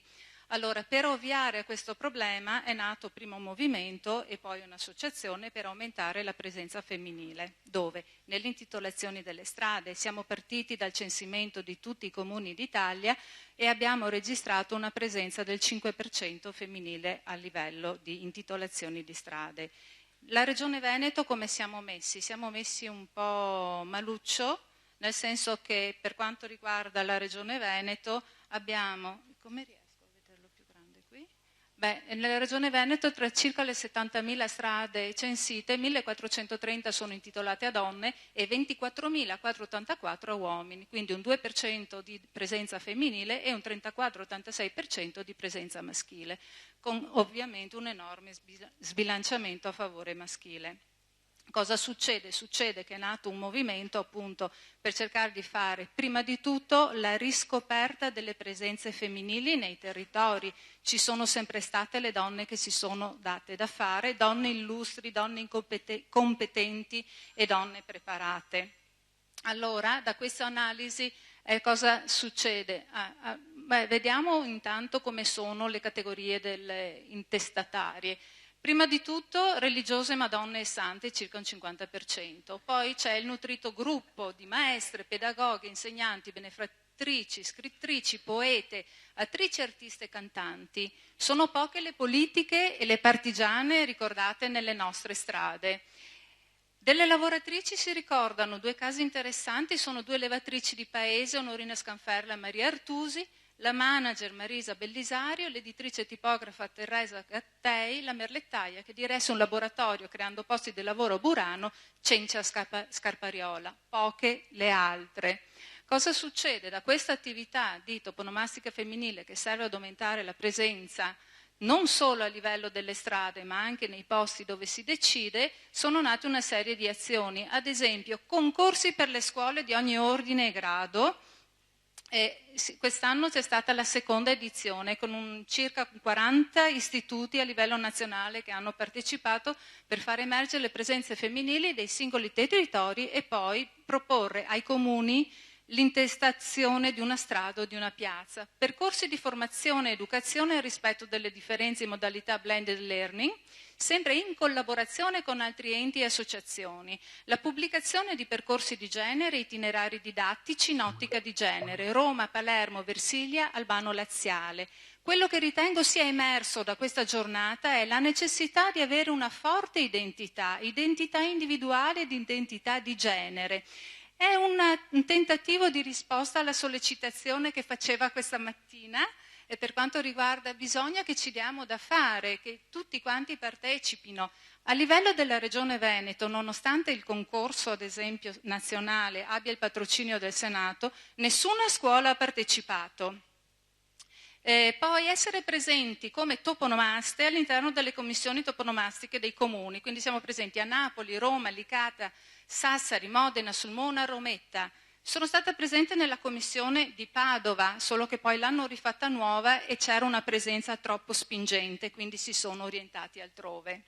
Intitolazioni, cioè singole iniziative per intitolare strade a personaggi illustri, a Rita Levi Montalcini, Margherita Hack. Quindi per aumentare tutto questo tipo di attività e con il tema di oggi c'è la mostra Donne e Lavoro che è stata inaugurata il 29 di maggio. Sono pannelli che riguardano le lavoratrici, quindi le portatrici di ardesia, le gelsominaie, le corallare, ma anche le retare, ma anche lavori che noi neanche sappiamo. È una mostra itinerante che si può portare per tutta Italia e si può arricchire delle lavoratrici della zona. Sto pensando alle mistre, sto pensando alle coronare. Sarebbe bello poterla portare anche qui e arricchirla anche con la presenza delle nostre lavoratrici per rafforzare la nostra storia, il nostro presente e il nostro futuro. Grazie.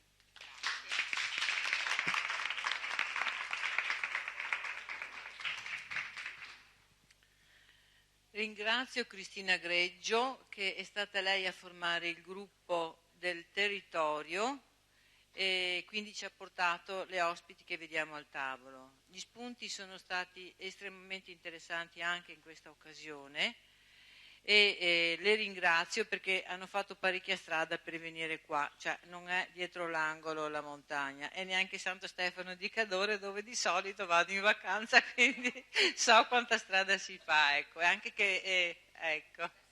Adesso meno, c'è una bellissima galleria che taglia parecchio il percorso. Grazie a voi.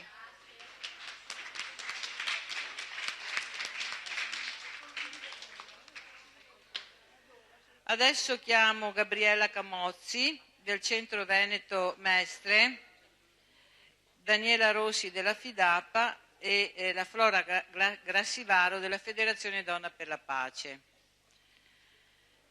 L'associazione Mimosa, Barbara Maculà, ha problemi di famiglia, il padre sta molto male, quindi non può venire. Quindi il tavolo è costituito così. La Gabriella Camozzi è del centro, ve la presento io anche se dopo lei dirà qualche parola. È un centro centrale per il Veneto, non solo per il Veneto, ma per tutta Italia, un esempio. E io ho trovato grandissimo appoggio anche per l'organizzazione di questa giornata da Gabriella, che volevo pubblicamente ringraziarla. Grazie Gabriella. Grazie a Franca, invece, anch'io la ringrazio perché è l'occasione per ricominciare a tessere una rete regionale che in realtà nella nostra realtà territoriale non è mai decollata. Prendo le mosse di un piccolo ragionamento e di una piccola presentazione di noi tre, perché poi anch'io sarò relatrice, dalle ultime parole di Nadia Cario, e cioè di rafforzare la memoria. Noi siamo un esempio dei luoghi della memoria, dei luoghi delle donne organizzate, il mio in particolare alla fine degli anni 70, e io credo soprattutto che dare memoria al pensiero delle donne, ai luoghi organizzati delle donne, sia il punto di partenza di qualsiasi riflessione che le donne debbano fare. Dalle donne giovani che oggi hanno, come dire, portato la loro testimonianza, alle donne meno giovani che si sono susseguite questa mattina e questo primo pomeriggio, perché se non c'è appunto la fissazione della nostra storia, il rafforzamento del ricordo, il rafforzamento del pensiero, il rafforzamento anche nella toponomastica che abbiamo appena sentito, delle donne importanti che hanno fatto la storia delle donne della storia del paese anche, e della storia delle donne nel nostro paese, e noi perdiamo il punto di partenza, e il punto di partenza di una riflessione che si deve sviluppare. Allora mi tengo la mia relazione per ultima, però vi volevo presentare innanzitutto gli occhiali, Daniela Rossi, vicepresidente del distretto nord-est di Fidapa, che appunto parlerà dell'associazionismo femminile in una società sempre più social. La Fidapa, lo dirà poi in maniera più compiuta Daniela, è un'associazione importantissima, nata subito dopo la Seconda Guerra Mondiale e che è diffusa in tutto il mondo. Perciò come dire, le radici sono antiche, sono diffuse nel territorio, diffuse geograficamente, e da lì possiamo prendere anche noi dei punti di partenza e di riflessione non indifferenti per il nostro successivo lavoro. Daniela. Grazie a tutti anche di questa giornata intensa ma estremamente ricca di spunti, di riflessioni che sicuramente troveranno poi approfondimenti in altre sedi. Storicamente le donne hanno fondato associazioni per fare lotta comune. Ricordiamo che l'iniziale spinta propulsiva avviene all'indomani dell'Unità d'Italia, ad opera di una serie di movimenti informali nati nei luoghi femminili della storia, vale a dire il forno, il lavatoio e la casa. Ma fu proprio il salotto di casa, per lo più colto, animato dalla singola donna illustre, dalla forte personalità, ad avere seguito e influenza nell'opinione pubblica. Infatti, proprio nei salotti aristocratici e successivamente borghesi, le salonière, abili mediatrici e organizzatrici di cultura, seppero creare spazi di discussioni e di circolazione di nuove correnti di opinioni filosofica, letteraria e politica. Inoltre riuscirono a proporre il modello femminile della donna colta, educata, nel senso appunto arricchita di cultura e letterata, in alternativa alla tradizionale donna relegata, colta, ma relegata all'interno delle mura domestiche di un convento. Fu così che rapidamente le associazioni femminili acquisirono una funzione sociale ben precisa, passando velocemente dalla gestione filantropica a un progetto molto ambizioso, il raggiungimento di diritti civili e politici. L'esigenza cogente di un cambiamento della condizione femminile all'interno della famiglia e la conquista di diritti civili come l'istruzione, l'accesso alle libere professioni e poi la grande battaglia per il diritto politico, vale a dire l'attuazione del suffragio femminile, furono al centro delle azioni dei movimenti delle donne sorte tra il XIX e il XX secolo, ispirati da 3 distinti orientamenti di pensiero: il liberalismo, il socialismo e il cattolicesimo democratico. La FIDAPA BPW Italy, l'acronimo è Federazione Italiana Donne Arti Professioni Affari, BPW è il Business and Professional Women, perché noi facciamo capo a un'associazione internazionale mondiale, è un movimento di opinione apolitico, apartitico e laico, che ogni biennio sceglie democraticamente un tema nazionale che per statuto è affidato all'approfondimento, allo studio della vicepresidente nazionale e sul territorio ovviamente affidato alle sue omologhe, vale a dire le vicepresidenti dei distretti, sono 7 in tutta Italia. Il tema del biennio del 2013-2015 è stato l'associazionismo femminile in una società in rapida e continua evoluzione. Un tema che è estremamente attuale e che ci ha permesso di interrogarci, riflettere, analizzare i punti di forza e di debolezza di questa storica espressione della vita sociale. Oggi il mondo dell'associazionismo, è innegabile, è un mondo molto più composito rispetto a quello che si era creato nel secondo dopoguerra e vive un innegabile momento di crisi. Allora, nella mia trattazione del tema nazionale all'interno del distretto nord-est ho posto come punto di partenza questi 2 quesiti.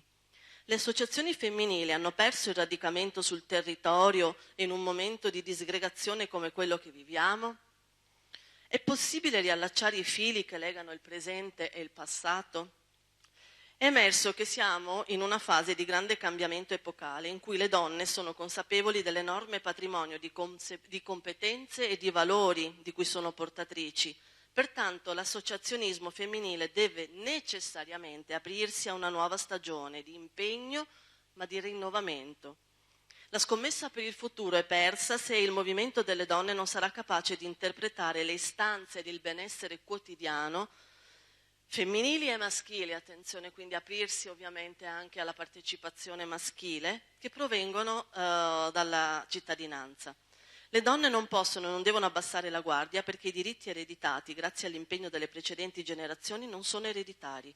Sarà strategico avviare progetti in cui le giovani possano identificarsi e le associate di esperienza si sentano gratificate nel mettere a disposizione le loro conoscenze. Nello specifico è emerso che urge mettersi al passo con i tempi, soprattutto sul piano mediatico, piano dove si gioca il riconoscimento dell'azione, non contrastare i nuovi mezzi di comunicazione come i social network, ma conoscerli e cogliere le potenzialità per comunicare soprattutto con le young. Fronteggiare il problema delle risorse umane favorendo il ricambio generazionale, ricercare modi di armonizzare i tempi della professione, della famiglia e dell'impegno sociale. Dal mio punto di vista è fondamentale ritrovare poi la complicità dell'appartenenza, che si manifesti in un autentico spirito di servizio scevro da personalismi e malsana competitività. L'associazionismo femminile ha avuto e avrà dunque un insostituibile ruolo finché ci saranno donne emarginate, schiavizzate, comunque oppresse e discriminate. Se nel passato esso ha trovato modi e le forme per essere all'altezza dei tempi, oggi, leggendo con attenzione la realtà, deve riformarsi nei metodi e nei progetti. Deve saper essere soprattutto la voce di chi non ha voce. Grazie. Grazie Daniela che ha fatto questa corsa finale. La parola a Flora Grassivaro della Federazione Donne per la Pace nel Mondo di Padova. Grazie. Buonasera a tutti, ringrazio soprattutto Franca Longo e gli Stati Generali per averci dato questa opportunità di essere qua. Non ho fatto la storia, la biografia dell'associazione per via del tempo, posso solo dirvi che è una ONG che lavora all'ONU e lavora dal 92 per portare pace attraverso il ruolo delle donne. Questa iniziativa cade a 20 anni dalla quarta conferenza di Pechino e noi c'eravamo con una mobilitazione di circa 300 volontarie da tutto il mondo e nonostante fosse una giovane associazione all'epoca, la Federazione delle Donne, erano solo 3 anni che era stata creata, questo è stato realizzato perché è stato motivato dal pensiero della fondatrice, la dottoressa Ag Jamun, che mira alla responsabilità dell'individuo e al valore del suo impegno per la pace, in un'era in cui si deve realizzare la vera dignità e la capacità di leadership delle donne.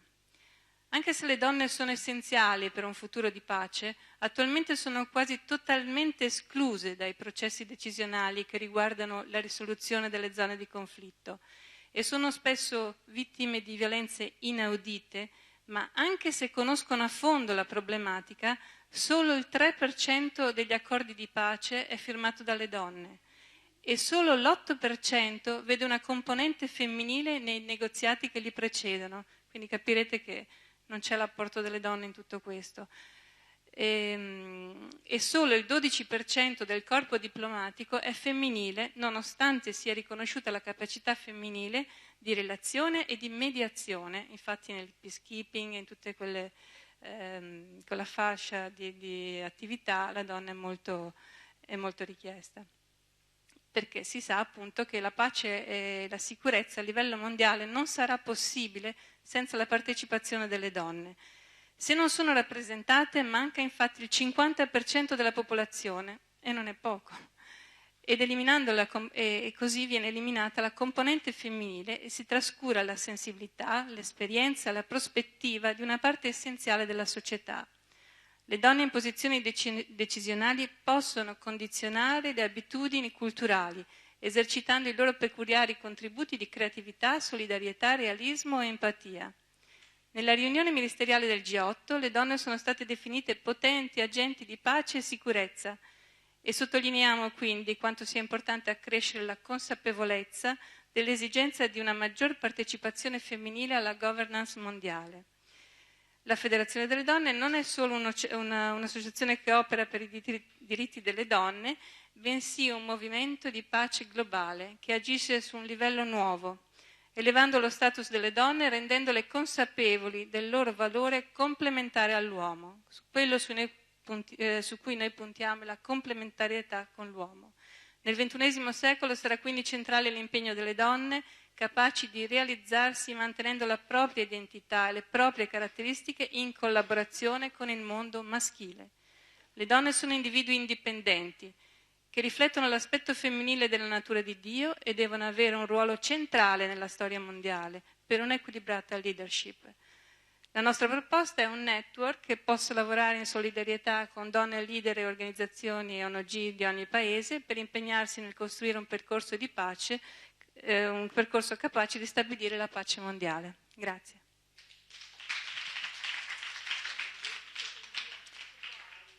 Faccio io. Allora, come è stato detto già da Franca, io sono Gabriella Camozzi, responsabile del Centro Donna del Comune di Venezia. Il Centro Donna è una struttura pubblica del Comune di Venezia che è nato nel 1980 sulla spinta del movimento femminista che nella città, in tutta Italia, ma che nella città di Venezia Mestre era molto, molto forte. E nel 1977 il movimento occupa uno spazio vuoto, Villa Franchin. I 3 anni che separano l'occupazione dalla fondazione del Centro Donna, dall'istituzione del Centro Donna, sono ricchi di iniziative dei collettivi femministi della città, che si organizzano intorno ad una sorta di collettivo, il Centro Idea Donna, e decidono di avviare una libreria delle donne autogestita, un centro di documentazione ed uno spazio di confronto di esperienze culturali e di pratiche politiche. Questi obiettivi, che perciò erano obiettivi del movimento delle donne, del movimento femminista, e rivendichiamo tra l'altro questa parola, diventano gli obiettivi del Centro Donna, questo servizio pubblico interamente gestito da operatrici comunali. Ed è questo l'elemento di originalità che contraddistingue il percorso veneziano dal percorso altrettanto importante certamente di città come Bologna, Milano, Roma, Firenze, dove il movimento femminista, stiamo sempre parlando della fine degli anni 70, era molto forte e aveva naturalmente occupato spazi pubblici. Spazi pubblici che poi sono rimasti spazi pubblici, basta pensare alla Casa delle Donne, alla Casa Internazionale delle Donne di Roma, dove però le donne si sono costituite in un consorzio e pagano un affitto al Comune di Roma. Quella del Centro Donna è un'esperienza completamente diversa, un'esperienza assolutamente originale in cui come dire, un sano equilibrio, armonioso equilibrio tra il movimento delle donne, il movimento femminista e l'istituzione pubblica avveduta, io direi fin dal 1900, fine degli anni 70, 1980, e come dire, assume su di sé queste richieste delle donne, le fa sue, però mantenendo l'autonomia del pensiero delle donne. Perciò un'esperienza assolutamente unica in Italia, è uno spazio pubblico che promuove e accoglie iniziative, progetti proposte dalle donne e la presenza dell'istituzione del movimento stimola il confronto politico sul ruolo del centro e sulla relazione istituzionale con le donne e le loro associazioni. Guardate, una relazione che non si è modificata nei 35 anni di attività, mantenendo inalterata l'autonomia del movimento. Al Centro Donna fanno riferimento 34 associazioni della città, sono tantissime, perciò che nel corso di questi 35 anni si sono anche trasformate, alcune sono morte, alcune si sono create anche sulla spinta di iniziative del Centro Donna, e però appunto si sono create sulla spinta di bisogni, di emergenze politiche e di interessi culturali. E la loro autonomia e la loro diversità poggia su quel patto siglato tra le donne nel lontano 1987 sulla pratica dell'autorità femminile e sulla libertà che garantisce ad ognuna, lo virgoletto perché è tratto da un documento appunto dell'87, misura, giudizio politico, visibilità e possibilità di confronto da posizioni differenti. Guardate, non è stato e non è un percorso facile, non è facile neppure il confronto fra le donne e fra le diversità delle associazioni, perché vedete l'istituzione pubblica non fa selezione, tutte le associazioni delle donne possono fare riferimento al Centro Donna e nel Centro Donna trovano un punto di riferimento organizzativo, anche economico, di sostegno e naturalmente un punto di riferimento culturale estremamente importante.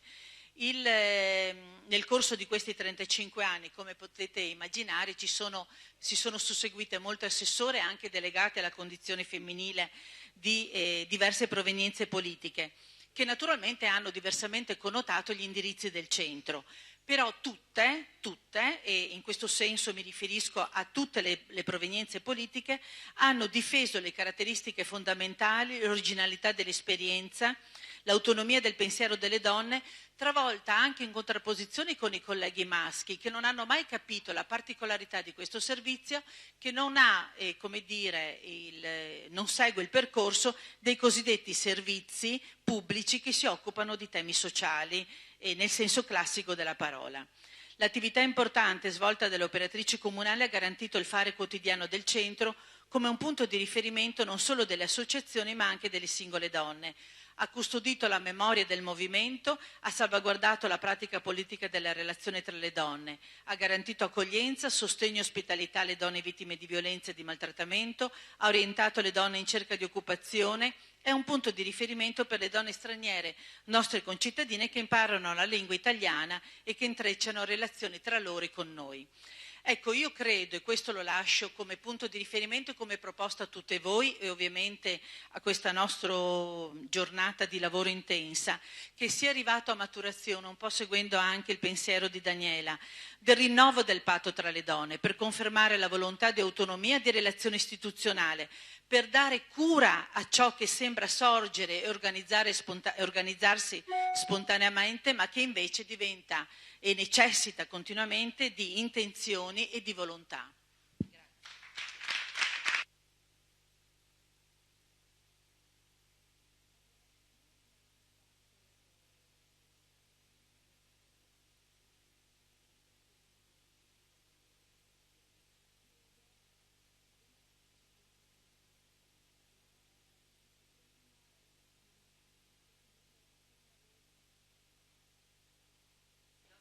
continuare i lavori fine, quindi la Claudia Padovani, che è stata pazientissima e che ringrazio con tutto il gruppo, di Elena Mattuzzo, Giulia Di Campo, Elena Pavan, Maria Stella Righettini, Ilaria Durigon e Laura Capuzzo. Quindi io vi ringrazio tutte della pazienza che avete avuto.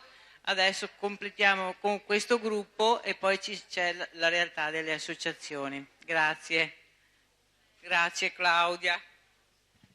Grazie Franca Longo, grazie agli Stati Generali. Credo che siamo tutte state molto pazienti, lo siamo ancora per un po', quindi cerchiamo di chiudere con una serie di altri contributi. Allora, io sono qua in una doppia veste, si sente laggiù che c'è un audio un po' strano, e la doppia veste è il mio essere direttora del Centro Studi di Genere dell'Università di Padova, che ha appoggiato questa iniziativa. Avete forse visto un piccolo logo anche nel volantino di presentazione. E il Centro Studi esiste da diversi anni, è stato fondato da Lisa Del Re, che abbiamo ascoltato questa mattina. È un centro che si è molto impegnato per fare formazione, attività sia all'interno dell'università sia aperta al territorio, e anche in questa fase al centro interessa di capire che cos'è che si sta muovendo, e quindi c'è sicuramente un interesse non solo a seguire i lavori di oggi, ma a poter portare anche un contributo. E la seconda veste in cui sono qui invece è a coordinare questo tavolo, e ringrazio decisamente le amiche che hanno accettato di partecipare sul tema della comunicazione. Io mi occupo di comunicazione, di media, di politiche di comunicazione e di dimensione di genere, e in questa veste Franca mi ha invitato a accompagnare, cercare di articolare questo tema che abbiamo già visto è uscito stamattina in diverse versioni. E quindi noi sappiamo che c'è una questione che riguarda essenzialmente i media e l'informazione, ci sono questioni che riguardano il linguaggio, abbiamo nel pomeriggio molto sentito parlare di social e di possibilità di utilizzare le tecnologie, e il tentativo che abbiamo fatto qui oggi è di portare alcune voci che ci aiutano a collocare alcune problematiche che riguardano nello specifico il nostro territorio o i movimenti delle donne e le possibilità di partecipazione anche attraverso la comunicazione. E cercheremo poi di portare delle proposte. Abbiamo nel frattempo perso per strada un'amica che è Ilaria Durigon, e quindi la Libreria delle Donne di Padova, che doveva essere parte di questo panel di oggi pomeriggio, non ha potuto trattenersi perché avevano degli altri impegni. Vi invitano però sicuramente a visitare la libreria, che è stata aperta l'8 di aprile a Padova in via Barbarigo. Hanno una pagina Facebook come Librati, Libreria delle Donne, quindi lo spot lo faccio a loro vantaggio, ma perché in realtà erano in aula con noi fino a poco tempo fa. E dico solo due parole prima di lasciare la parola alle colleghe che sono qui al tavolo. Allora, la conferenza di Pechino è stata citata varie volte. Noi sappiamo che da Pechino è uscito un piano di azione, e questo piano di azione prevedeva una serie di obiettivi e di raccomandazioni anche molto specifiche, fatte su diversi aspetti, compreso il tema della comunicazione. Quindi chi si occupa di comunicazione e di genere ha un riferimento normativo molto preciso, che è la cosiddetta Section J del piano di azione di Pechino, che tocca il tema del genere dei media essenzialmente su due aspetti. Uno è l'aspetto dei contenuti e del modo in cui donne e uomini vengono rappresentate nei media, l'altro è l'aspetto della partecipazione e dell'accesso delle donne e degli uomini alle strutture dei media, compresa la dimensione della dirigenza, della leadership e la possibilità di intervenire nei processi decisionali. Allora, è bene sapere che su tutti questi temi sono stati nel corso degli ultimi 20 anni svolti una serie di progetti, anche progetti di ricerca, anche progetti internazionali.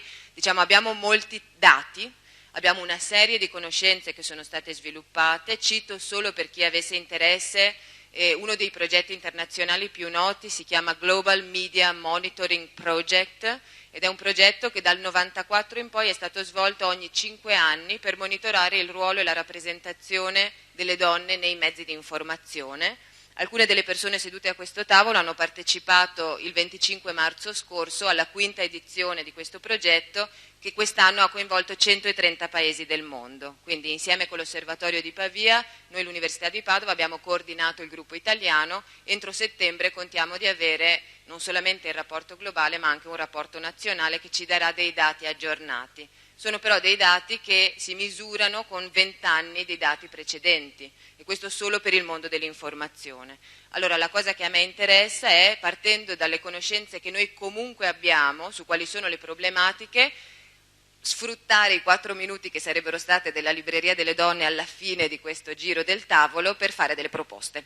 E con questo lascio la parola a Stella Righettini, una collega mia del Dipartimento di Scienze Politiche, Giuridiche e Studi Internazionali all'Università di Padova, che sulla dimensione, i dati che riguardano il territorio veneto ci presenta qualche cosa alla luce di ricerche svolte l'anno scorso. Grazie Claudia, andrò subito al sodo perché siamo ormai tutti stanchi e il tempo stringe. Abbiamo fatto questo lavoro di ricerca l'anno scorso, un gruppo di colleghi e colleghe anche giovani dell'Università di Padova, con il Corecom Veneto, che voi sapete è un organismo, il Comitato Regionale delle Comunicazioni, che è una branca della GCOM, l'Autorità per la Garanzia nelle Comunicazioni, che è un'autority nazionale. Questo organismo, che è presente in tutte le regioni, ha dei compiti precisi anche dal punto di vista del monitoraggio del finanziamento delle TV locali e di regolazione dei media locali. Quindi è un organismo importante che, come molti sanno, sarà rinnovato nei prossimi mesi perché il mandato è scaduto con il rinnovo della giunta regionale, quindi invito anche a porre attenzione sulla nuova membership di questo organismo, che è un organismo molto centrale in cui le donne hanno avuto francamente un ruolo molto marginale rispetto alle potenzialità che offre di governo sul territorio del sistema delle comunicazioni, tradizionali comunicazioni, cioè radio, televisioni locali e anche nuovi media, web tv, internet, banda larga, eccetera, eccetera. Questa ricerca, che si è svolta, come ripeto, l'anno scorso, ha monitorato i telegiornali locali, perché uno dei compiti del Corecom e della GCOM è proprio quello di monitorare il sistema radiotelevisivo per garantire il pluralismo, ma anche per garantire, per esempio, pari opportunità nell'accesso ai programmi televisivi e anche per garantire la tutela dei minori. Non dimentichiamo che anche questo è uno dei compiti istituzionali principali, e quando diciamo minori di ambo i sessi, e quindi anche questo è un elemento molto importante per noi. Abbiamo fatto un monitoraggio di una settimana, e il monitoraggio è una delle azioni indicate dalla Convenzione di Pechino ed è considerato uno degli strumenti più importanti per non solo tenere sotto controllo la situazione, ma anche per avere il polso della situazione e fare delle proposte concrete per migliorare la qualità delle trasmissioni e i contenuti che vengono veicolati dai media.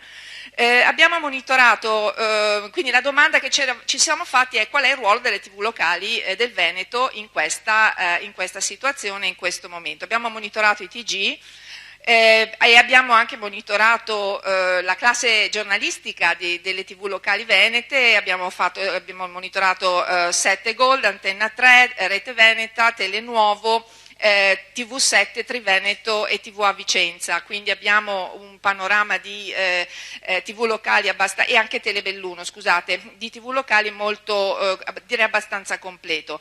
Quali sono i principali risultati di questo monitoraggio? Allora, i principali risultati sono innanzitutto la presenza delle donne nella direzione di questi, nella conduzione di questi telegiornali è abbastanza rappresentata, ma è sempre sotto la media rispetto al dato nazionale. Siamo a un 39% contro il 57% anche dei dati del Global Media Monitoring Project. La figura del giornalista è abbastanza ben rappresentata dalle donne in Veneto, siamo quasi alla parità, ma nella conduzione dei telegiornali la percentuale cala, e questo è un dato, come voi sapete, che è abbastanza trasversale a tutte le professioni. Siamo sempre, come dire, quasi a pari merito su tutto, tranne che quando si scalano i vertici della carriera le donne diventano sempre meno, e questo vale anche per il mondo dell'università, dove gli ordinari sono sempre nella stragrande maggioranza uomini. Ecco, il risultato quindi da un punto di vista della rappresentanza delle donne presenta degli aspetti critici. Poi siamo entrati nel merito dei telegiornali, e cioè delle notizie, dei contenuti dei telegiornali. E che cosa emerge da questo? Siccome si è parlato durante la giornata del tema degli stereotipi e del fatto che uno dei principali motori dello sviluppo sociale e dello sviluppo, diciamo, della parità di genere è proprio la capacità di ridurre il peso degli stereotipi nella cultura e nelle attività, diciamo, a vari livelli, che cosa risulta dal sistema televisivo veneto? Risulta che il sistema televisivo veneto non tende a riprodurre o a incentivare gli stereotipi dal punto di vista dei contenuti televisivi, però non li sfida nemmeno questi stereotipi, cioè i media locali hanno questo atteggiamento, diciamo, non demolitore dello stereotipo, ma neanche di sfida. Quindi direi che, per sintetizzare la situazione, abbiamo una certa stagnazione dal punto di vista del ruolo e delle posizioni dei media locali. Ultimo punto, abbastanza importante nel contesto della giornata, è che la donna viene rappresentata in misura minore, viene rappresentata quasi sempre come vittima, ovviamente, di fatti di cronaca o di violenza, e il dato veneto però è sotto la media nazionale, mentre la media nazionale è sul 25%, quella regionale sul 16-15%, e qui bisognerebbe chiedersi se il fatto è, come dire, un riflesso realistico della realtà o se è il riflesso di una difficoltà a far emergere dati di violenza, dati di soprusi, che mi sembrava un dato già emerso nei precedenti interventi. Ultimo punto, e chiudo, volevo dire che il tema degli stereotipi attraverso i media dipende molto dalla qualità del giornalismo, quindi dalla capacità dei giornalisti, di chi fa la professione, delle redazioni di questi media di, come dire, impostare un lavoro di redazione e quindi di produzione dell'informazione che abbia le caratteristiche che vada nella direzione di migliorare questi stereotipi. E volevo lanciare anche un'ultima battuta, se mi è permesso, perché in tutta la discussione di oggi e in particolare per quel che concerne il ruolo dei media, dove lo sport ha un ruolo molto importante ed ha un ruolo importantissimo nell'immaginario maschile e nella cultura maschile. Ecco, io aggiungerei nel panorama di tutte queste nostre tematiche anche quello dello sport, perché lo sport, sono madre di 2 figli, uno di 16 e una ragazzina di 13 anni, lo sport è una grande palestra dove si impara a fare squadra, e imparare a fare squadra non è una cosa che si improvvisa, e la difficoltà delle femmine, in particolare delle ragazzine, di trovare addirittura il modo di esercitare lo sport, e in particolare lo sport di squadra, senza, come dire, entrare nel merito della assoluta inesistenza dello sport femminile nel sistema radiotelevisivo italiano a tutti i livelli, credo che sia un elemento importante. Grazie. Grazie. No, va bene. Anche quelli della libreria. Allora, ringrazio Stella Righettini, sottolineo solo che questi dati che riguardano il territorio veneto sono interessanti anche nel loro sottolineare come la situazione del Veneto sia tendenzialmente più problematica di quella nazionale. Ricordo però che i progetti internazionali che consentono di fare comparazione a livello europeo e anche a livello internazionale ci dicono che tendenzialmente in Italia siamo messi peggio. Siamo messi peggio per quanto riguarda la rappresentazione di donne e uomini, il tipo di ruoli, il tipo di funzioni che questi soggetti svolgono nell'informazione. Siamo messi peggio anche in base a un progetto che noi pure abbiamo contribuito a portare avanti un paio d'anni fa sui ruoli dirigenziali nelle organizzazioni dei media. Anche in quel caso, quando si arriva ai livelli decisionali veramente alti, non è più questa regola più o meno di 1/3 di donne e 2/3 di uomini, ma la presenza delle donne diventa il 15-16%, quindi questo lo sappiamo, non riguarda solo il settore dei media. E le osservazioni che faceva Stella però riguardano direttamente e chiamano in causa chi l'informazione la fa, chi la professione la fa, e quindi passo la parola a Elena Mattiuzzo. Grazie Claudia, cercherò di essere velocissima davvero perché ormai siamo, per chi è qui delle 9:30, insomma la cosa comincia a essere importante. Io ho condotto per tanti anni il telegiornale e quindi vado ad aumentare un po' la percentuale di cui Stella faceva parte, di cui Stella citava prima. E velocissimamente davvero, grazie a Claudia che mi ha coinvolto, grazie a Franca Longo che ha messo insieme veramente tutte queste testimonianze. Io sono una giornalista e arrivo da un'esperienza di più di 10 anni appunto radiotelevisiva, quindi quella è la mia formazione. Poi per varie cose ho dovuto 3 anni fa lasciare e aprire partita IVA, quindi sono una libera professionista molto precaria ora e mi occupo di uffici stampa. E occupandomi di uffici stampa, faccio un passettino indietro velocissimo, mi porto a casa 2 cose oggi perché io volevo essere anche abbastanza concreta in questa giornata e sono le 2 proposte di legge che sono state citate quest'oggi da Giovannella Baggio questa mattina, la proposta di legge sulla medicina di genere, e da la dottoressa Calzavara la proposta sui voucher universali, perché sono ufficio stampa di una parlamentare veneta, trevigiana, e anche in parte di un gruppo parlamentare veneto, e quindi farò un po' di pressione per capire quantomeno a che stato sono e come sono messe.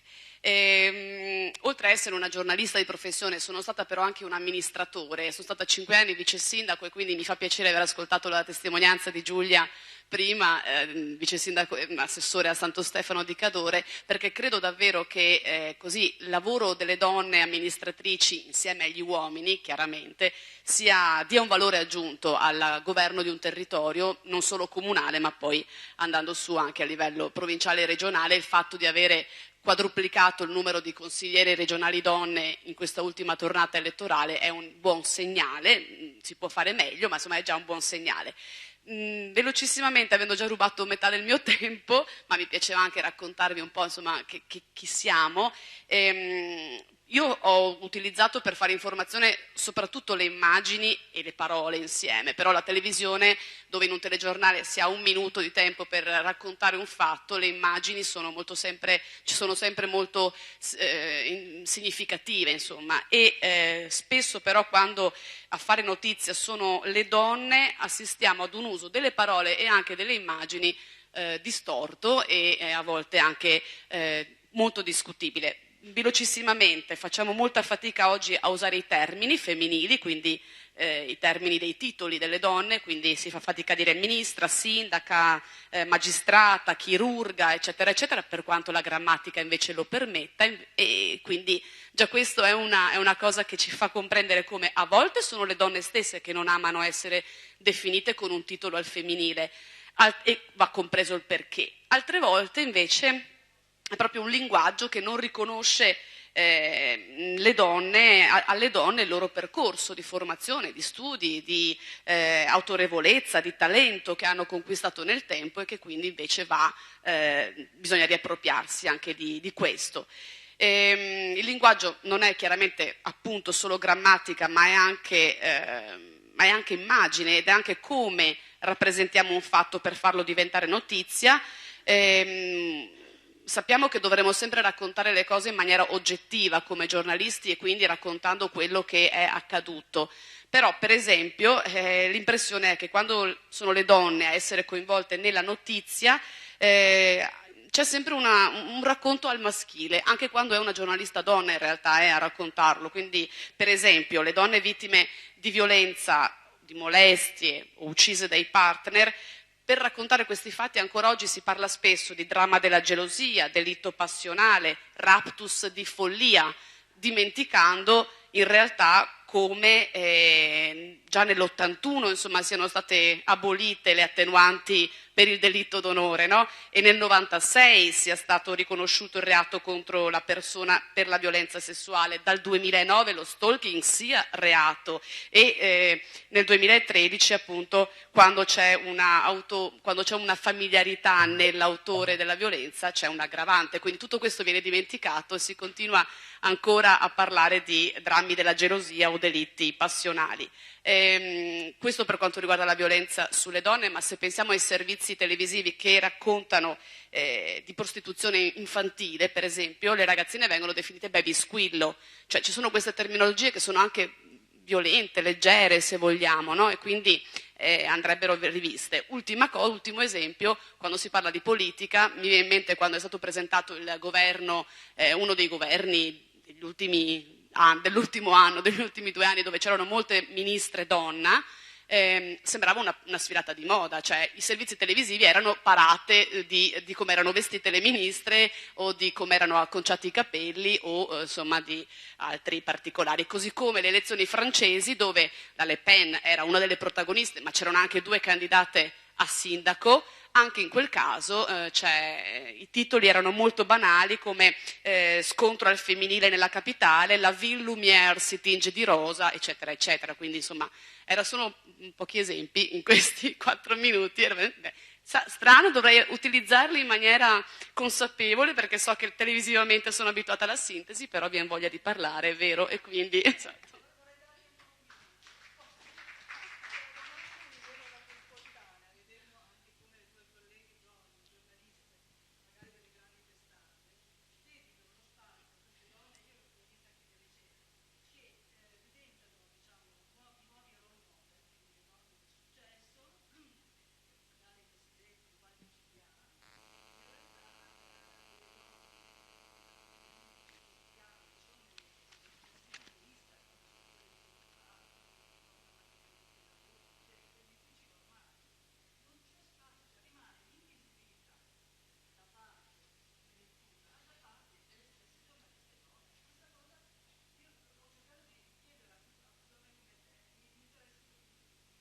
Sono d'accordo con te, nel senso che io ho fatto uno speciale televisivo sulla Garibaldi, che questa mattina era qui, e quindi, come dici tu, ho scelto la donna madre, imprenditrice, capace, ma abbiamo fatto anche con Telechiara, ma che poi era andato anche su Sat 2000, uno speciale sulle donne della quotidianità, appunto, e quindi proprio su tutti quei ruoli anche imprenditoriali, piuttosto che sindacali, piuttosto che nell'associazionismo o in famiglia, dove si consideravano davvero normali e quotidiane e però appunto non emergevano in quanto tali. Sono scelte dell'editore in prima battuta, del direttore in seconda battuta. I direttori sì, sono tutti uomini, anche nelle TV locali Trevi Bennett, quindi è una scelta. Poi la redattrice ordinaria può anche proporre queste cose, ma se non tira, come si dice, e il direttore non le fa passare. Quindi è un esercizio quotidiano di costanza e di tenacia anche nel proporre questo tipo di letture. Ecco.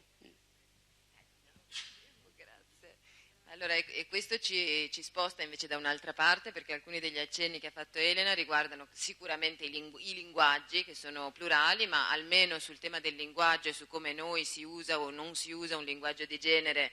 Come Università di Padova, insieme con l'Associazione della Toponomastica, abbiamo di recente organizzato un seminario di cui Giulia ci parlerà brevemente e che ovviamente si collega anche al tema, all'esigenza di avere attività di formazione e educazione che siano diffuse da un lato ma anche specificamente orientate ai giornalisti. Bene, buonasera a tutte. Sì, dico tutte perché no, ci sono anche 2 uomini, quindi anche tutti. Vi ringrazio per questa opportunità.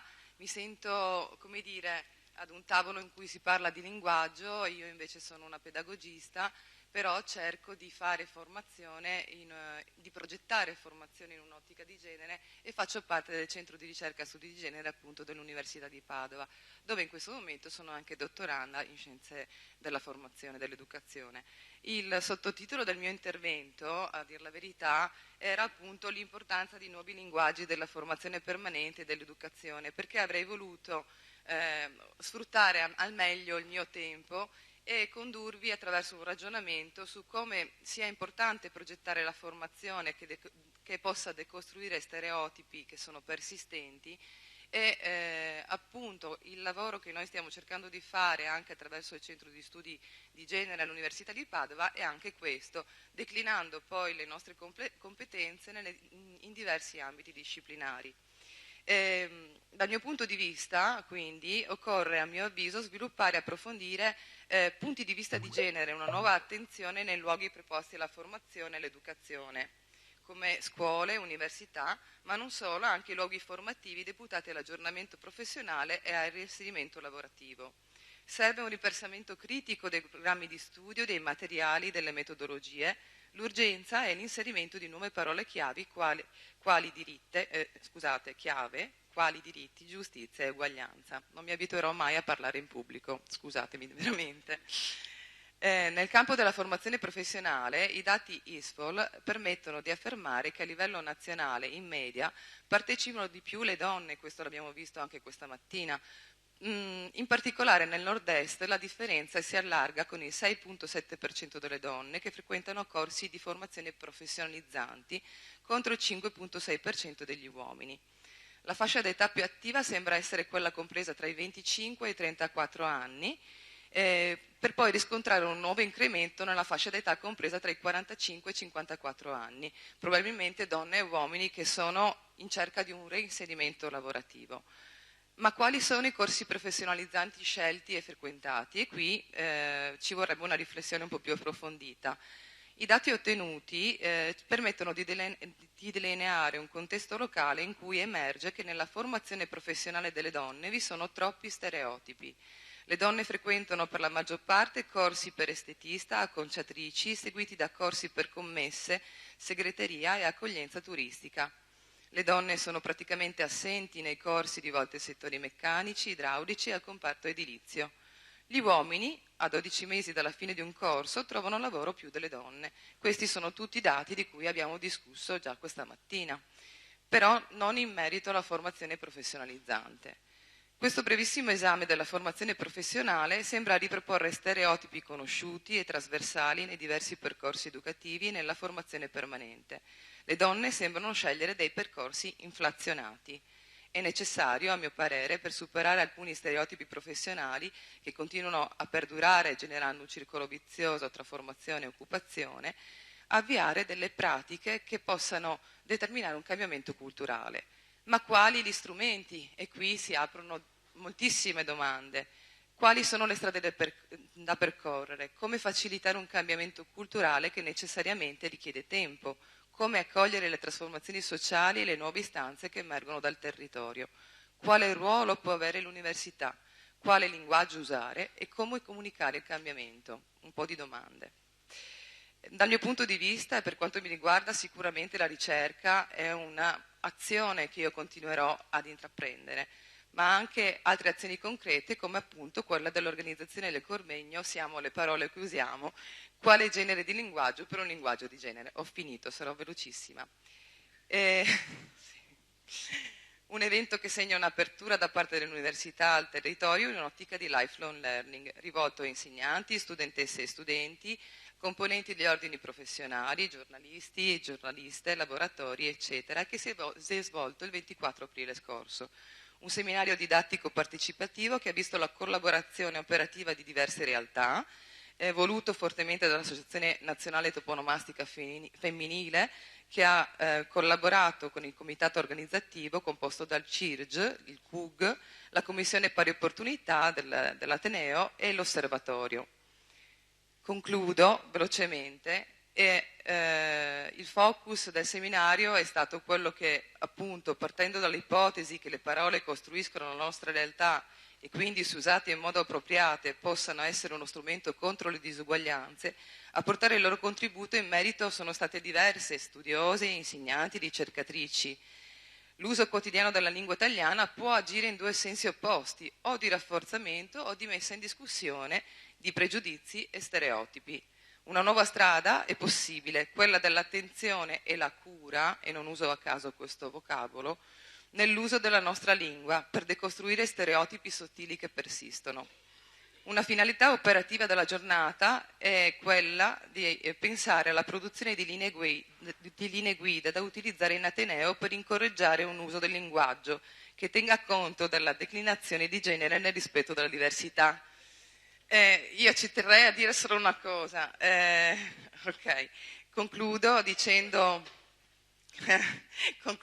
solamente questo, che il convegno è stato interessante perché ci ha portato a riflettere sull'uso neutro della lingua italiana, cioè in realtà la lingua italiana non è uno strumento neutro, così come non lo è la formazione e l'educazione. Queste sono le mie parole finali. Grazie. È sempre difficile, eh? Allora io salto il mio commento, non lo faccio, passo la parola a Elena Pavan, alla quale ho chiesto invece un contributo un po' di altro tipo che però ci aiuta a collegare delle cose. Abbiamo linguaggi, abbiamo tecnologie e abbiamo a volte una capacità di usarle in maniera efficace e significativa anche per fare azione collettiva. E Elena queste forme di azione collettiva le studia anche rispetto ad alcune esperienze, come Se non ora quando, che tutti conosciamo bene, così la sua lettura ci può aiutare a capire come muovere da qua. Allora, tanto per finire in bellezza, arriva lo spiegone dell'universitario, disoccupato tra l'altro. Allora, io faccio veramente breve, perché se dovessi entrare nel dettaglio di che cosa vuol dire non fare, diciamo così, una vita femminista sulle tecnologie, ma fare ricerca di genere guardando dentro alle tecnologie, stiamo qua fino a dopodomani. In realtà quello che io faccio nel mio mestiere è una cosa doppia. Allora io mi occupo, mamma come si vede male, allora io mi occupo di movimenti e partecipazione politica e di nuove tecnologie. Le domande a cui io cerco di rispondere è se è vero che adesso le rivoluzioni sono twittate o se si fanno su Facebook.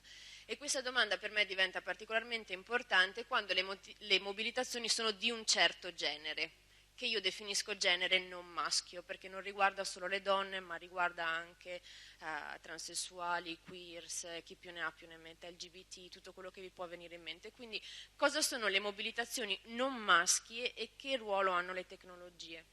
Io ho pensato a come tradurre il mio lavoro in una, diciamo, situazione come quella di oggi e ho pensato di portare due esempi che secondo me possono essere utili per imparare qualche cosa su come portare avanti un discorso sul genere in un contesto estremamente complesso dove gli attori sono tanti, perché la società civile non può fare le mobilitazioni senza pensare di interfacciarsi con le istituzioni che sono e rimangono gli organi preposti per fare effettivamente il cambiamento politico, la regola che poi va rispettata per garantire la parità di genere, e poi per imparare, diciamo, una piccola lezione dall'esperienza italiana di Se non ora quando su che cosa serve per continuare a mantenere nell'agenda politica italiana l'attenzione alta sui temi del genere.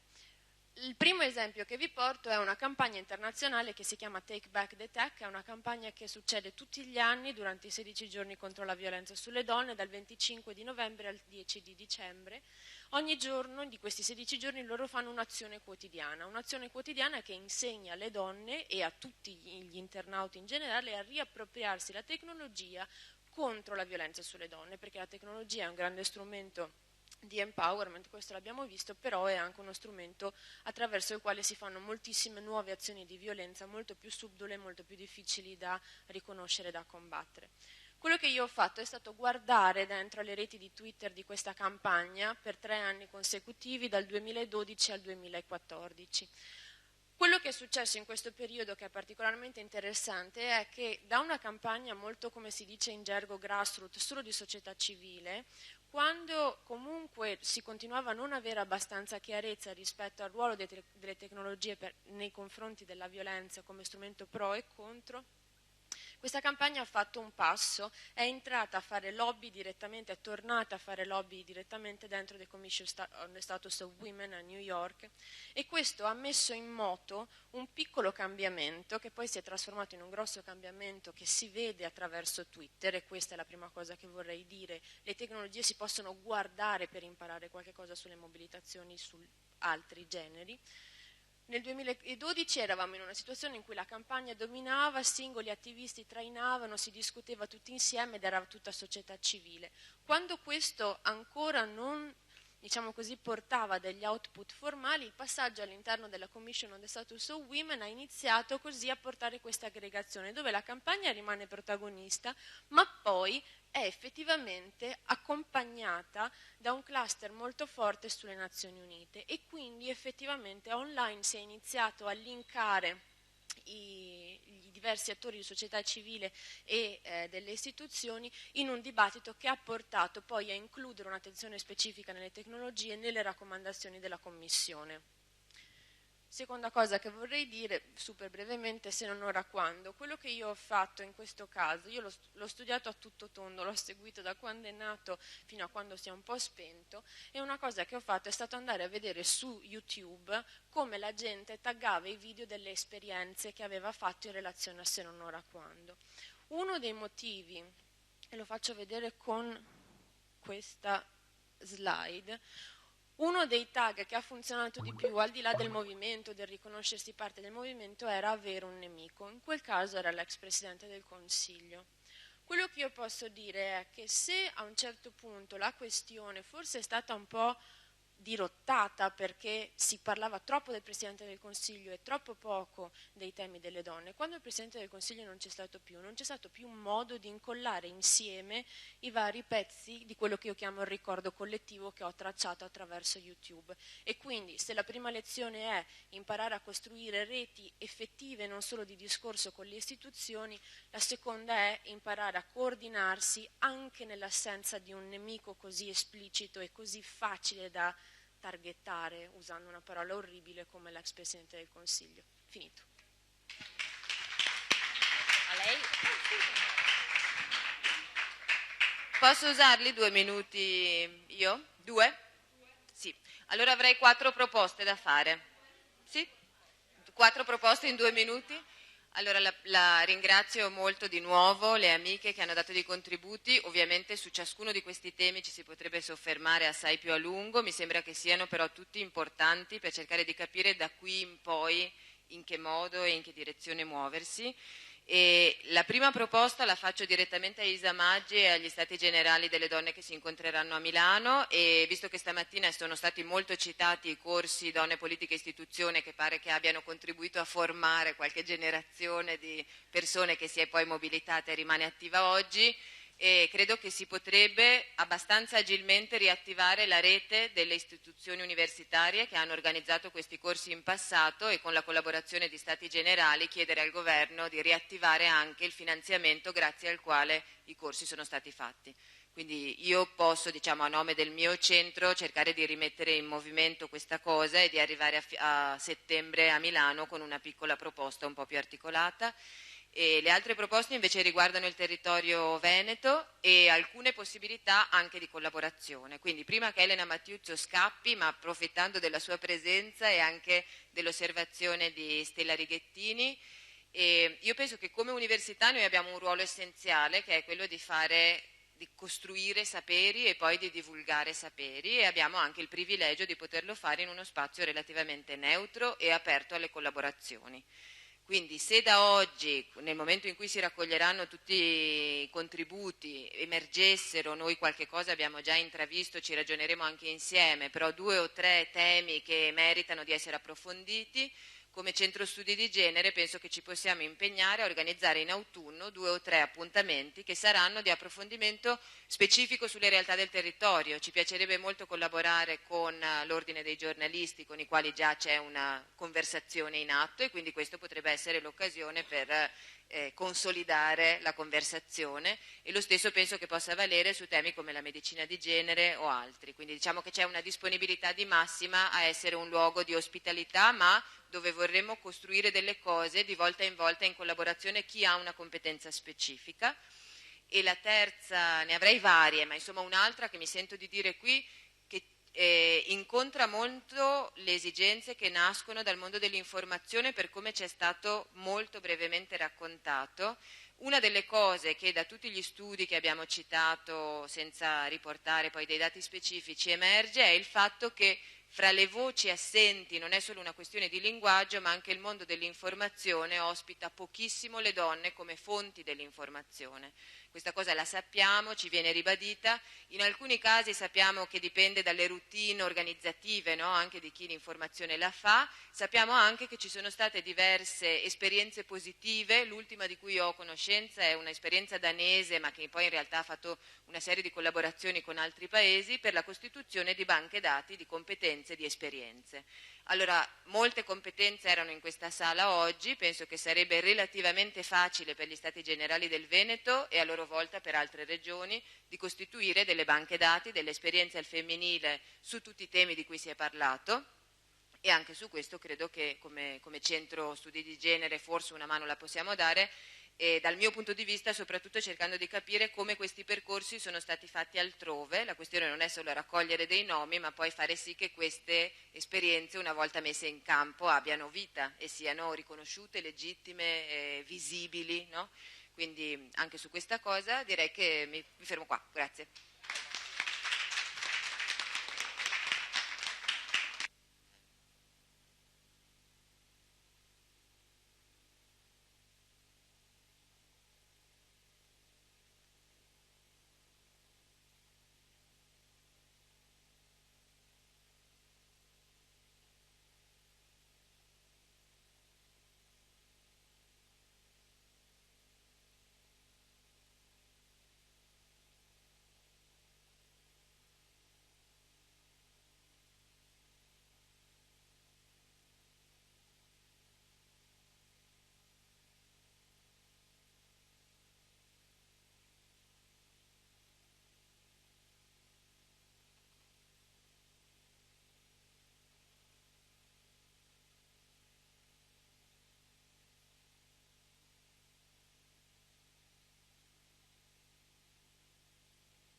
Di prestare la massima attenzione anche a questo tema della 194. La 194, per chi ci sta guardando in streaming, è quella legge che parla della consultoria e dell'interruzione volontaria della gravidanza. Il Veneto 3 anni fa aveva tentato di introdurre i movimenti per la vita nei consultori veneti. La mobilitazione delle donne non ha consentito questo, perché il consultorio deve essere un luogo neutro per eccellenza ed è un territorio dove deve esistere il concetto dell'assoluta privacy. Quindi la mobilitazione di molte donne 3 anni fa ha dato una chiusura a queste aperture che aveva fatto la Regione Veneto con quell'amministrazione regionale. Noi però abbiamo un problema dietro al 194, cioè quanti consultori sono fruibili per le donne. Sappiamo che non lo sono, quindi il movimento Se non ora quando, con la Simonetta e con la dottoressa Gigliola Tessari, parleranno della 194 e sulla quale noi dovremmo continuare a vigilare sempre di più, perché si sta riducendo sempre più lo spazio. Siccome siamo in chiusura, chiedo anche al rappresentante delle due associazioni, Khadija Hassan e l'altra c'è? La Spiridon è quella che ha il problema, e la Nadia che io chiedo vegna alla Chiara Trunchin, perché la Chiara Trunchin è stata una delle primissime che ho chiamato ed è rappresenta l'associazione Leone Moressa, la fondazione Leone Moressa. Io chiedo scusa, ma mi sono memorizzata male, che è legata alla CGA di Mestre, di cui è stato l'intervento d'apertura della Katia Ventura stamattina, della rete Rete, che è dello studio sintesi della CGA di Mestre. Quindi apriamo con la CGA di Mestre e chiudiamo con la Fondazione Chiara Trapini, che ringrazio ancora. Dato che siete le ultime del percorso della giornata, non ultime nel tema dell'importanza, voglio precisarlo un'altra volta, perché sennò ci facciamo del male da sole, è vero? E poi chiedo quindi di rispettare super stretti i tempi e se possibile da 4,3, ma quindi io vi ringrazio, ma stiamo al massimo sui 4 minuti senza richiami, allora, ok? Basta che non ci richiamate. No, dopodiché con Cristina Greggio, che rappresenta le istituzioni della Regione Veneto, la Lisa Manci e io chiudiamo i lavori. Vi ringrazio e vi chiedo il cortesia di 4 minuti. Pronto. Buonasera, buon pomeriggio a tutte. Ringrazio Franca, Isa e anche la Fabiana. Allora, il 19 luglio del 2012 è stata promulgata la legge regionale numero 27 che dice: disciplinare le iniziative di promozione dei diritti civili e della vita nelle strutture sanitarie e sociosanitarie, su un progetto di legge di iniziativa popolare presentato dal Movimento per la Vita nel 2014. Manca a tuttora il regolamento con le disposizioni attuative. Noi pensiamo che le strutture sanitarie, sociosanitarie e i consultori devono restare luoghi protetti da interventi esterni di qualsiasi tipo. Il Movimento per la Vita, in vuoto legislativo, mette in atto comportamenti inaccettabili e illegali. I comitati Se non ora quando del Veneto, dopo ripetute segnalazioni di criticità, hanno effettuato ricognizioni presso varie strutture e constatato la presenza di volontari nei giorni in cui si effettuano le interruzioni volontarie di gravidanza, oltre all'esposizione di materiali in vicinanza del reparto di ostetricia dell'ospedale di Mestre. Dopo un confronto tra la direzione sanitaria e rappresentanti di associazioni veneziane interessate ai diritti civili, sono stati rimossi questi materiali, ma queste organizzazioni non si fermano. È degli ultimi giorni la conferma di un sit-in contro la 194 sabato prossimo, davanti all'ospedale Maggiore di Bologna. 9 ore di preghiera programmata dal comitato No 194. Evento nazionale per promuovere un referendum abrogativo a favore della vita, dicono. Ma quale vita per le donne? La legge 194 dice norme per la tutela sociale della maternità e sull'interruzione volontaria della gravidanza. È stato un grande risultato. Dobbiamo ricordarci del prima per valutare. La relazione ministeriale del 2014 parla chiaro. Il 69,3% dei ginecologi si dichiara obiettore, il 58% degli anestesisti, il 44,7% del personale non medico. Nel 2012 le interruzioni volontarie di gravidanza sono diminuite del 4,9% rispetto al 2011. Il calo è costante, del 54,7%. È uno dei valori più bassi dei paesi industrializzati. Per le obiezioni di coscienza si osserva il fenomeno opposto. Negli ultimi 30 anni l'aumento è stato del 17,3%. La relazione ministeriale è ottimista. Il numero dei non obiettori, anche se aumentato, appare congruo al numero degli interventi di VG. Nel Veneto il personale è composto da 463 professionisti, 373 dei quali sono obiettori, cioè l'81,4%. Se si considerano invece solo le strutture ospedaliere che effettuano il servizio di VG, il personale medico è di 366 persone, di cui 285 obiettori, il 77,8%.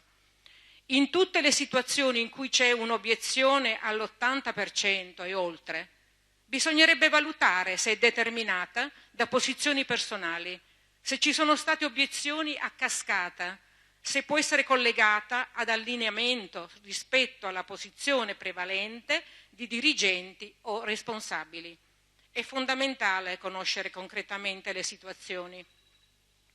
In ogni territorio andrebbero ricercate e valutate le criticità, migrazioni, tempi lunghi, mancanza di personale di riferimento, tipo di presa in carico, consulenza pre e post IVG, logistica territoriale e ospedaliera, presenza di azioni o modalità di dissuasione e di contrasto a livello morale, utilizzo di personale esterno, situazioni di sovraccarico o di isolamento del personale non obiettore. Nel luglio del 2012 il Comitato Nazionale di Bioetica raccomanda la predisposizione di una organizzazione delle mansioni e del reclutamento che può prevedere forme di mobilità del personale e di reclutamento differenziato, atti ad equilibrare sulla base dei dati disponibili il numero degli obiettori e dei non obiettori. Il 6 marzo 2014 la Commissione Affari Sociali della Camera si è espressa sulla relazione del Parlamento della ministra Lorenzin. Viene ribadito che l'obiezione di coscienza non può ledere il diritto all'IVG e che il Ministero si attivi. Il 10 marzo 2014 il Comitato Europeo dei Diritti Sociali ha condannato l'Italia per violazione dell'articolo 11 della Carta Sociale Europea, che tutela il diritto alla salute a causa dei troppi obiettori di coscienza. Il reclamo era stato presentato dalla Federazione Internazionale per la Pianificazione Familiare, organizzazione non governativa che da anni si batte per potenziare l'accesso ai programmi di salute per le fasce più vulnerabili. Non si è trattato di stabilire se le donne abbiano o meno il diritto di abortire o se il personale sanitario possa beneficiare dell'obiezione di coscienza. Il dato incriminato è la carenza di personale sanitario che possa consentire ad una donna il diritto di abortire nelle modalità previste dalla legge, a causa dell'elevato numero di obiettori presenti negli ospedali italiani.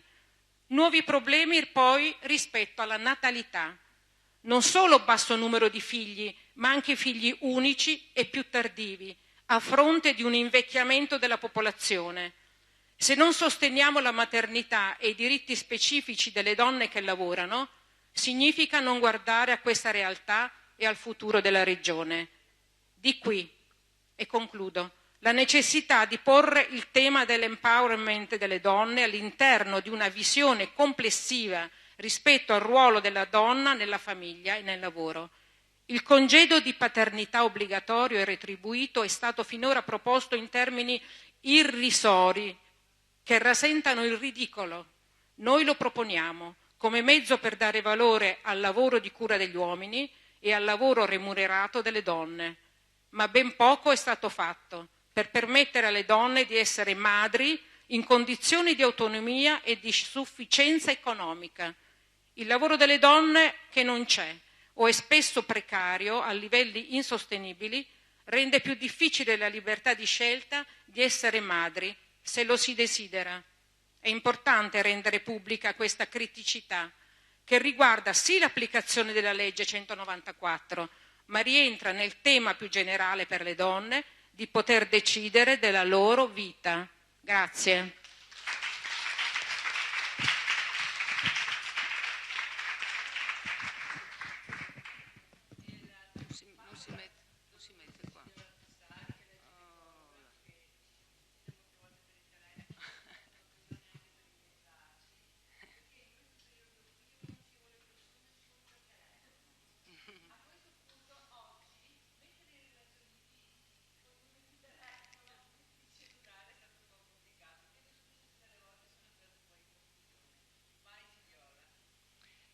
Grazie a tutte. Continuando con quanto detto da Simonetta Luciani, volevo riprendere due frasi di oggi pomeriggio che c'entrano molto con la 194. I diritti ereditati non sono ereditari. Rischiamo sempre, rispetto a leggi così sensibili come queste, che riguardano i diritti delle donne di avere riconosciute le loro capacità di scelta, perché è questo che viene messo in discussione fondamentalmente. Parliamo di empowerment e legge 194 per ricordare che si tratta di persone che stanno esercitando un loro diritto che le pone in primo piano nella possibilità e nella responsabilità che la legge permette di avere l'ultima parola nella decisione da prendere. E avere l'ultima parola è una cosa che non è mai concessa alle donne. E per riprendere l'importanza di riallacciare i fili del passato con il presente è proprio quella di non vedersi ricacciati i propri diritti ai livelli del passato. Per questo giovani e meno giovani dobbiamo fare sinergia insieme, Sembra a volte che le cose del passato non abbiano importanza, ma è da lì che veniamo. E allora criticità, perché nel lavoro di ginecologa in consultorio familiare mi sono resa conto appunto di quanto queste capacità della donna siano ostacolate e sottovalutate. Quando invece troppo le donne sono capaci di tenere presente non solo se stesse, ma i motivi e le aspettative del contesto in cui vivono. Ma per esercitare la loro scelta libera, le donne dovranno attingere le proprie risorse e attivare le risorse del contesto in cui vivono. Vediamo quelle legate all'iter. Nel Veneto è tra il 70 e l'80% l'obiezione di coscienza, è alta ma vengono garantiti gli interventi. Però una ricognizione sullo stato della 194 nel Veneto ha messo in evidenza fattori di criticità che vanno oltre l'obiezione di coscienza, fattori meno palesi ma più diffusi che ci fanno dire: è semmai importante renderla completamente attuativa la 194. La normativa predispone un iter favorevole a una scelta sostenuta anche nelle difficoltà, non pone connotazione di tipo negativo. È l'articolo 9 che regola l'obiezione di coscienza, ma se l'obiezione di coscienza è diffusa, tutto l'iter può presentarsi come una vera e propria corsa ad ostacoli. E ricordiamoci che tra i giovani ginecologi stanno aumentando le percentuali dell'obiezione di coscienza. I vecchi tra un po' andranno in pensione, non si sa sinceramente come andranno le cose. Le donne hanno bisogno che venga garantita la possibilità di effettuare l'IVG, devono esserci riferimenti precisi e tempi accettabili per non arrivare troppo prese dall'ansia e dall'urgenza ai servizi e agli ospedali. Se troveranno accoglienza, sostegno, supporto, un contesto in cui elaborare le naturali ansie, potranno prefigurarsi prima il dopo, perché riflettere prima di prendere decisioni è fondamentale fare un esame di realtà per dare valore e dignità alle proprie decisioni, alle decisioni che in un determinato momento si è stati in grado di prendere. Questo è fondamentale. Io lascerei a questo punto, vado alla cultura. Che cosa manca fondamentalmente? C'è ancora una cultura che non prende in considerazione le ragioni per cui una gravidanza viene interrotta con la stessa attenzione con cui possono essere accolte le ragioni per cui non si vuole interrompere. Eppure ci troviamo di fronte ad una gravidanza, ma occuparsi di interruzioni di gravidanza sembra un compito non da serie B e neanche da serie C, peggio. Allora è per questo che abbiamo fatto la proposta del reclutamento differenziato perché è fondamentale utilizzare personale interno, unità operative territorio ospedale, perché chi arriva in un ospedale in cui tutti sono obiettori e arriva il medico obiettore e poi se ne va, che cosa può sentire? Che clima respirare in questo tipo di servizi? Lasciamo stare la circolare perché non c'è tempo. Volevo passare alle criticità legate a motivi economici e di lavoro. Sì, veloce. La legge 194 tiene uniti due aspetti, la tutela sociale della maternità e l'interruzione volontaria di gravidanza. Il primo articolo parla quasi solamente della tutela sociale della maternità, ma non ci sono momenti concreti. L'articolo 5 dice che bisogna esaminare con la donna anche motivi economici e di lavoro, ma non ci sono strumenti a disposizione, perché persistono troppi fattori che permettono una discriminazione palese o sotto traccia nei confronti delle neomamme. Ne abbiamo già parlato. Allora, una proposta è quella anche di rivedere le procedure che convalidano le dimissioni volontarie dopo la nascita di un figlio, per far emergere le dimissioni involontarie, le situazioni di discriminazione e di arbitrio. Attualmente le procedure come sono non fanno emergere queste situazioni. Volevo sottolineare che ci sono statistiche che dicono quante donne hanno lasciato il lavoro in modo involontario dopo la nascita di un figlio, ma non ci sono statistiche che ci dicano quante donne di fronte ad una gravidanza non sono libere di scegliere il da farsi perché le condizioni economiche e lavorative non glielo permettono.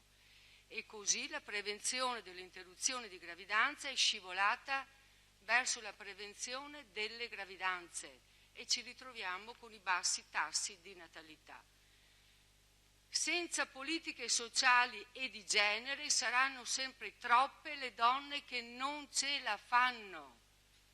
Proponiamo un reddito di cittadinanza calibrato anche sulla difficoltà delle donne con figli che non hanno lavoro o reddito sufficiente per fare le loro scelte. Un reddito che vada a contrastare le situazioni di povertà di tanti nuclei familiari in Italia. Vi ringrazio.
Grazie a Franca Longo, buonasera a tutte e a tutti.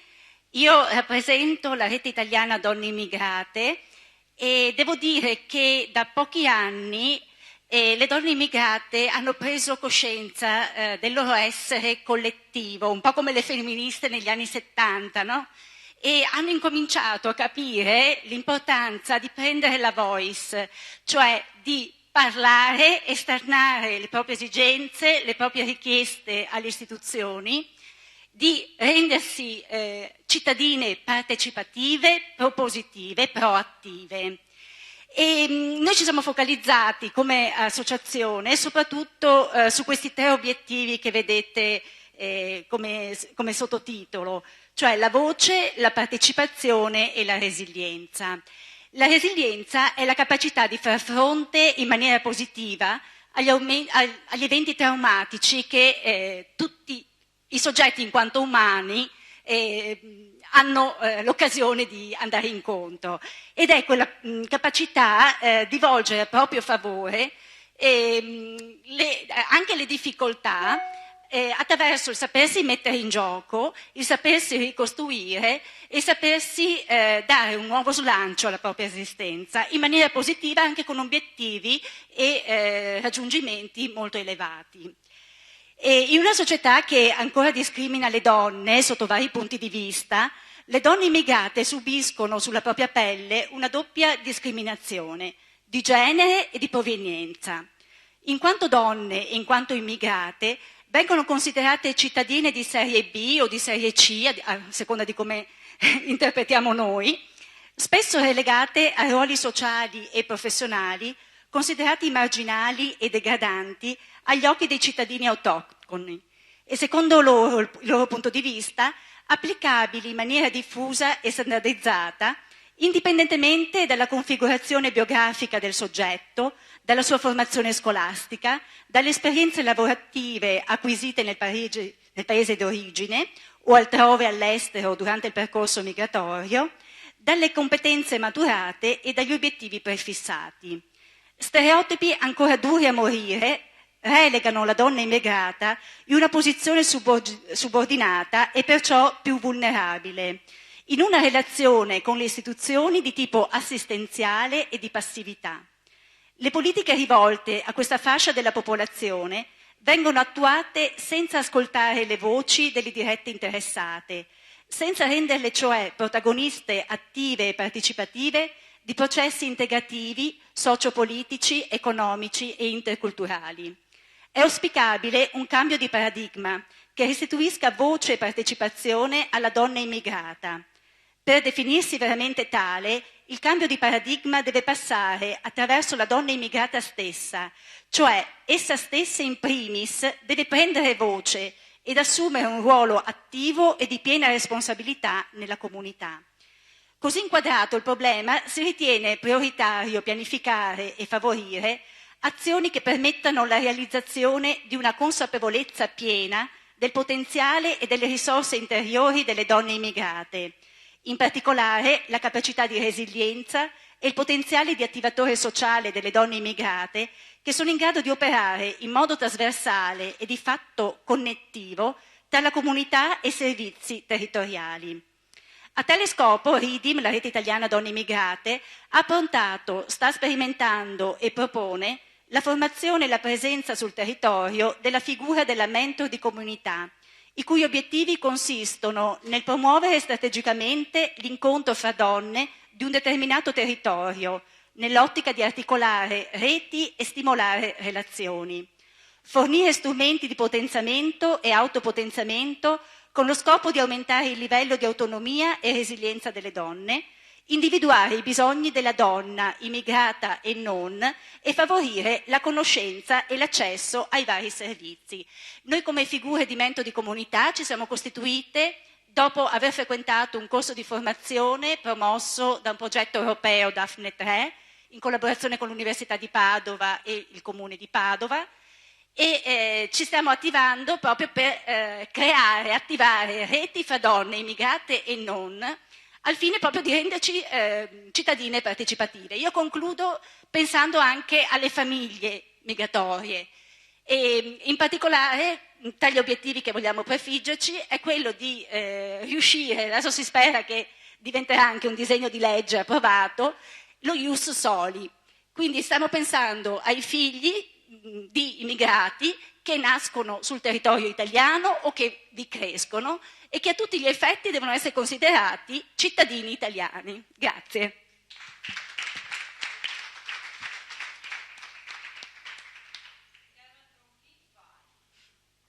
Allora, buonasera a tutti, io sono una ricercatrice della Fondazione Leone Moressa, un istituto di ricerca che si occupa di economia dell'immigrazione. Immigrazione che è diventata sempre più attuale a causa degli sbarchi, dei profughi. Nel 2014 sono arrivati 170.000 profughi, ma si tende a dimenticare che in Italia sono oltre 5 milioni gli stranieri residenti e la maggior parte di questi, oltre la metà, sono donne. donne in buona parte occupate, perché oltre 1 milione sono le donne straniere, ovvero il 46% degli occupati stranieri e l'11% delle occupate totali. Donne che resistono maggiormente alla crisi economica. La crisi economica ha colpito maggiormente gli stranieri, ma in particolare gli stranieri maschi, perché gli stranieri maschi trovano occupazione nell'edilizia e nell'industria, i settori maggiormente colpiti.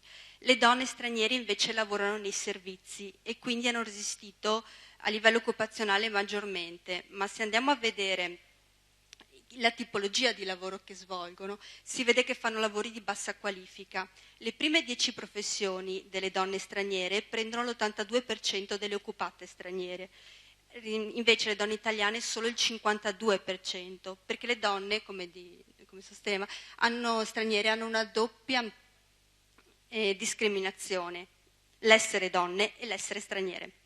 Mentre le donne italiane fanno lavori medio alti, quindi segretarie o comunque lavoro d'ufficio, le donne straniere si occupano soltanto di lavori di bassa qualifica, domestiche, badante, aiuto cuoco, cameriera. Questo si traduce in stipendi molto bassi. Una donna straniera dovrebbe lavorare 3 mesi in più rispetto a una donna italiana per avere lo stesso stipendio. Anche i dati sulle dichiarazioni dei redditi mostrano come le nate all'estero dichiarino 4.000 euro in meno rispetto ai nati all'estero. Quindi bisogna sicuramente aumentare l'occupazione delle donne straniere, ma bisogna fare attenzione che sia un'occupazione di maggiore qualità. Questo per fare in modo che abbiano le stesse retribuzioni, perché ricordo che retribuzioni basse si tradurranno in pensioni ancora più basse e quindi in maggiore rischio di esclusione sociale. E con questo concludo.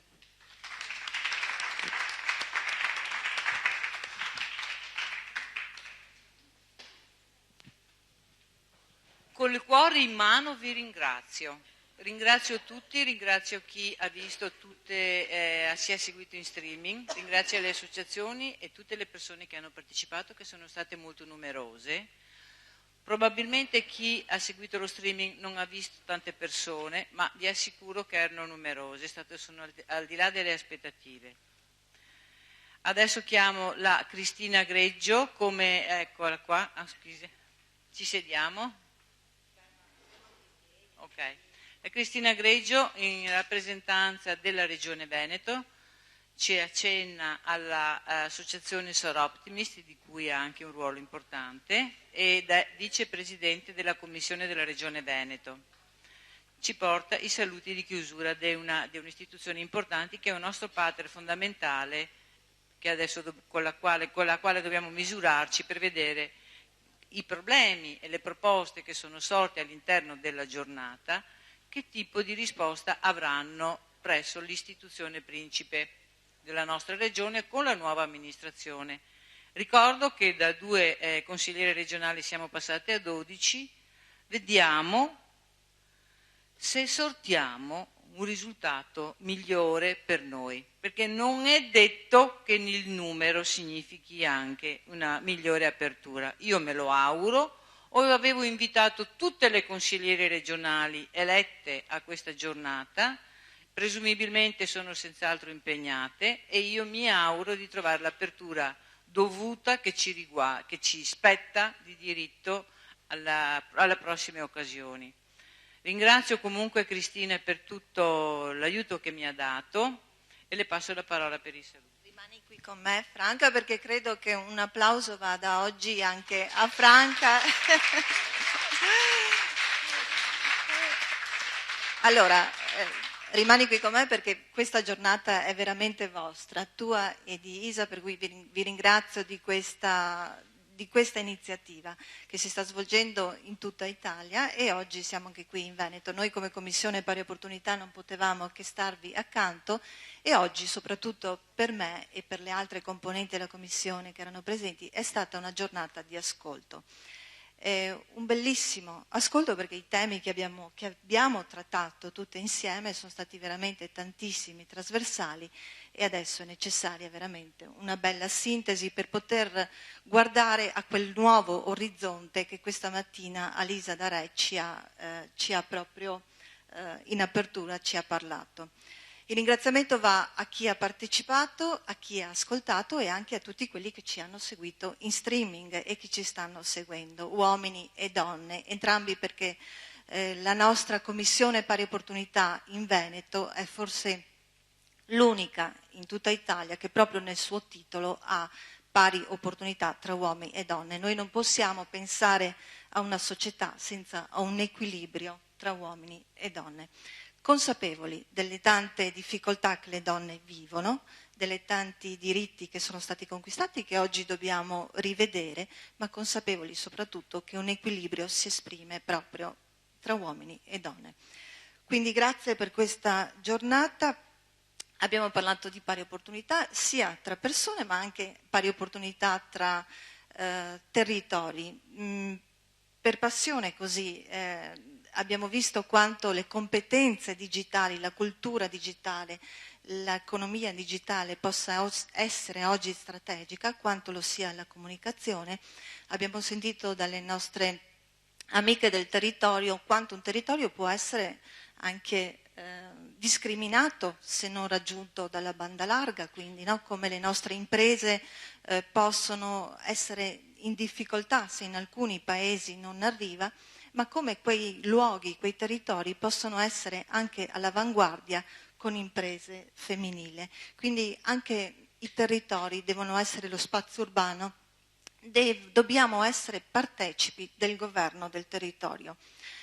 Poi io ero qui oggi per fare un piccolo intervento, ne faccio una sintesi dedicato alla violenza insieme a Gabriella Camozzi, che a lei per tutti i centri antiviolenza che con una legge in Veneto siamo riusciti a fare approvare e finanziare i centri antiviolenza, istituendone anche di nuovo, però quello di Gabriella è il primo nato nel 1994, quindi quell'orizzonte verso le nostre donne in difficoltà noi abbiamo cercato di spostarlo.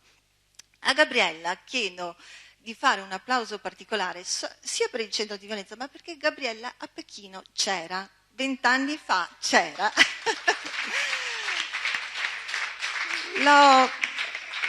L'ho scoperto prima, anche se ci conosciamo da molto, e con lei, insieme a tanti organismi di pari opportunità, istituzioni, associazioni, credetemi, io prima di essere vicepresidente della Commissione Pari Opportunità sono una donna delle associazioni, sono componente del Soroptims e credo in quell'associazionismo femminile di cui oggi si è parlato, perché è una vera palestra nella quale noi possiamo confrontarci e poi fare sintesi e portare avanti i nostri obiettivi.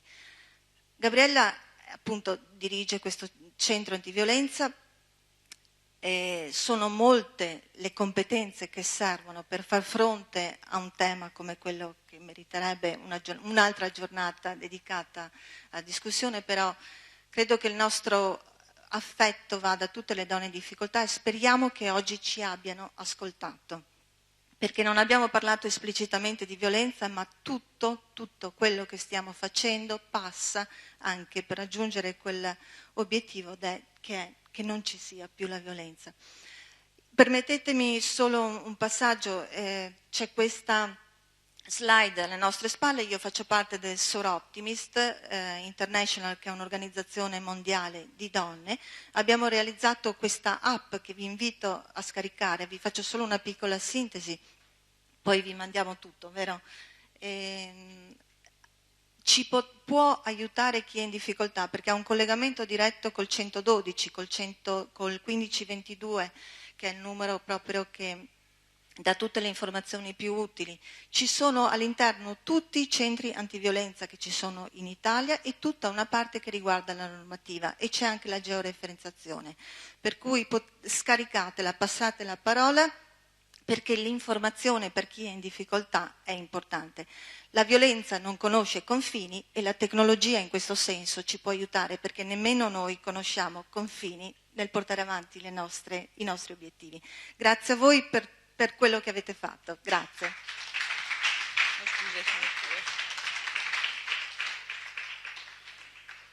Io ringrazio di nuovo tutti, ma anche Isa Maggi, che ha messo in moto questa macchina che ormai è diventato un bulldozer, spiana tutti i percorsi, è resa attiva da centinaia di donne in tutta Italia, una cosa sorprendente. C'è voglia di esserci, c'è voglia di parlarci, e questa è stata una giornata molto impegnativa sotto questo punto di vista, è stata difficile da gestire, perché come si fa a fermare il pensiero che sta scorrendo dentro una donna? Vi assicuro, io non riesco a suonare il campanello dopo 4 minuti e togliere il microfono. Io ho imparato, bisogna saperle ascoltare le donne, hanno un desiderio imperativo dentro per dover esprimere quanto di storia dura hanno alle spalle e di quanto ancora non mollano nella determinazione di cambiare la nostra società. Saremo noi che cambieranno la società, la faremo migliore, la faremo più umana, la faremo a misura d'uomo, a misura di bambino, a misura di anziano. Questo è un imperativo che noi sentiamo dentro. Noi non ci adattiamo a questo mondo dell'individualismo. Vogliamo un mondo aperto, come ha detto Cristina Greggio, ma quando si parla di mondo aperto si parla di valori che siano riconoscibili per tutti, non ci sono differenze. Quindi è un percorso molto difficile. Io spero che Stati Generali delle Donne si diano proprio, e collaboreremo tutte, perché siano capaci di incidere su questo percorso, chiamando altre associazioni, sviluppando la rete e dando il meglio di noi come abbiamo sempre fatto. Io ringrazio tutti e tutte, perché in questa esperienza non ci mancano né gli uomini né le donne. È un messaggio rivolto specialmente agli uomini, perché devono imparare ad ascoltare, non solo a sentire, perché io non posso immaginare che gli uomini, i nostri riferenti politici, ci ascoltino, punto, ci sentono, punto e basta. Ci dobbiamo anche interrogare come dobbiamo farci ascoltare. Ora, il discorso di Elisa Del Re in apertura di stamattina deve essere il filo conduttore, ma anche all'interno di noi dobbiamo vedere quali strumenti nuovi utilizzare, perché non possiamo, noi l'abbiamo visto in tante occasioni in questa giornata, ripetere certi stereotipi che ci chiudono, ci bloccano, mettono paletti nella dinamica delle discussioni. Io vi ringrazio e vi saluto tutti. Buona serata e grazie ancora.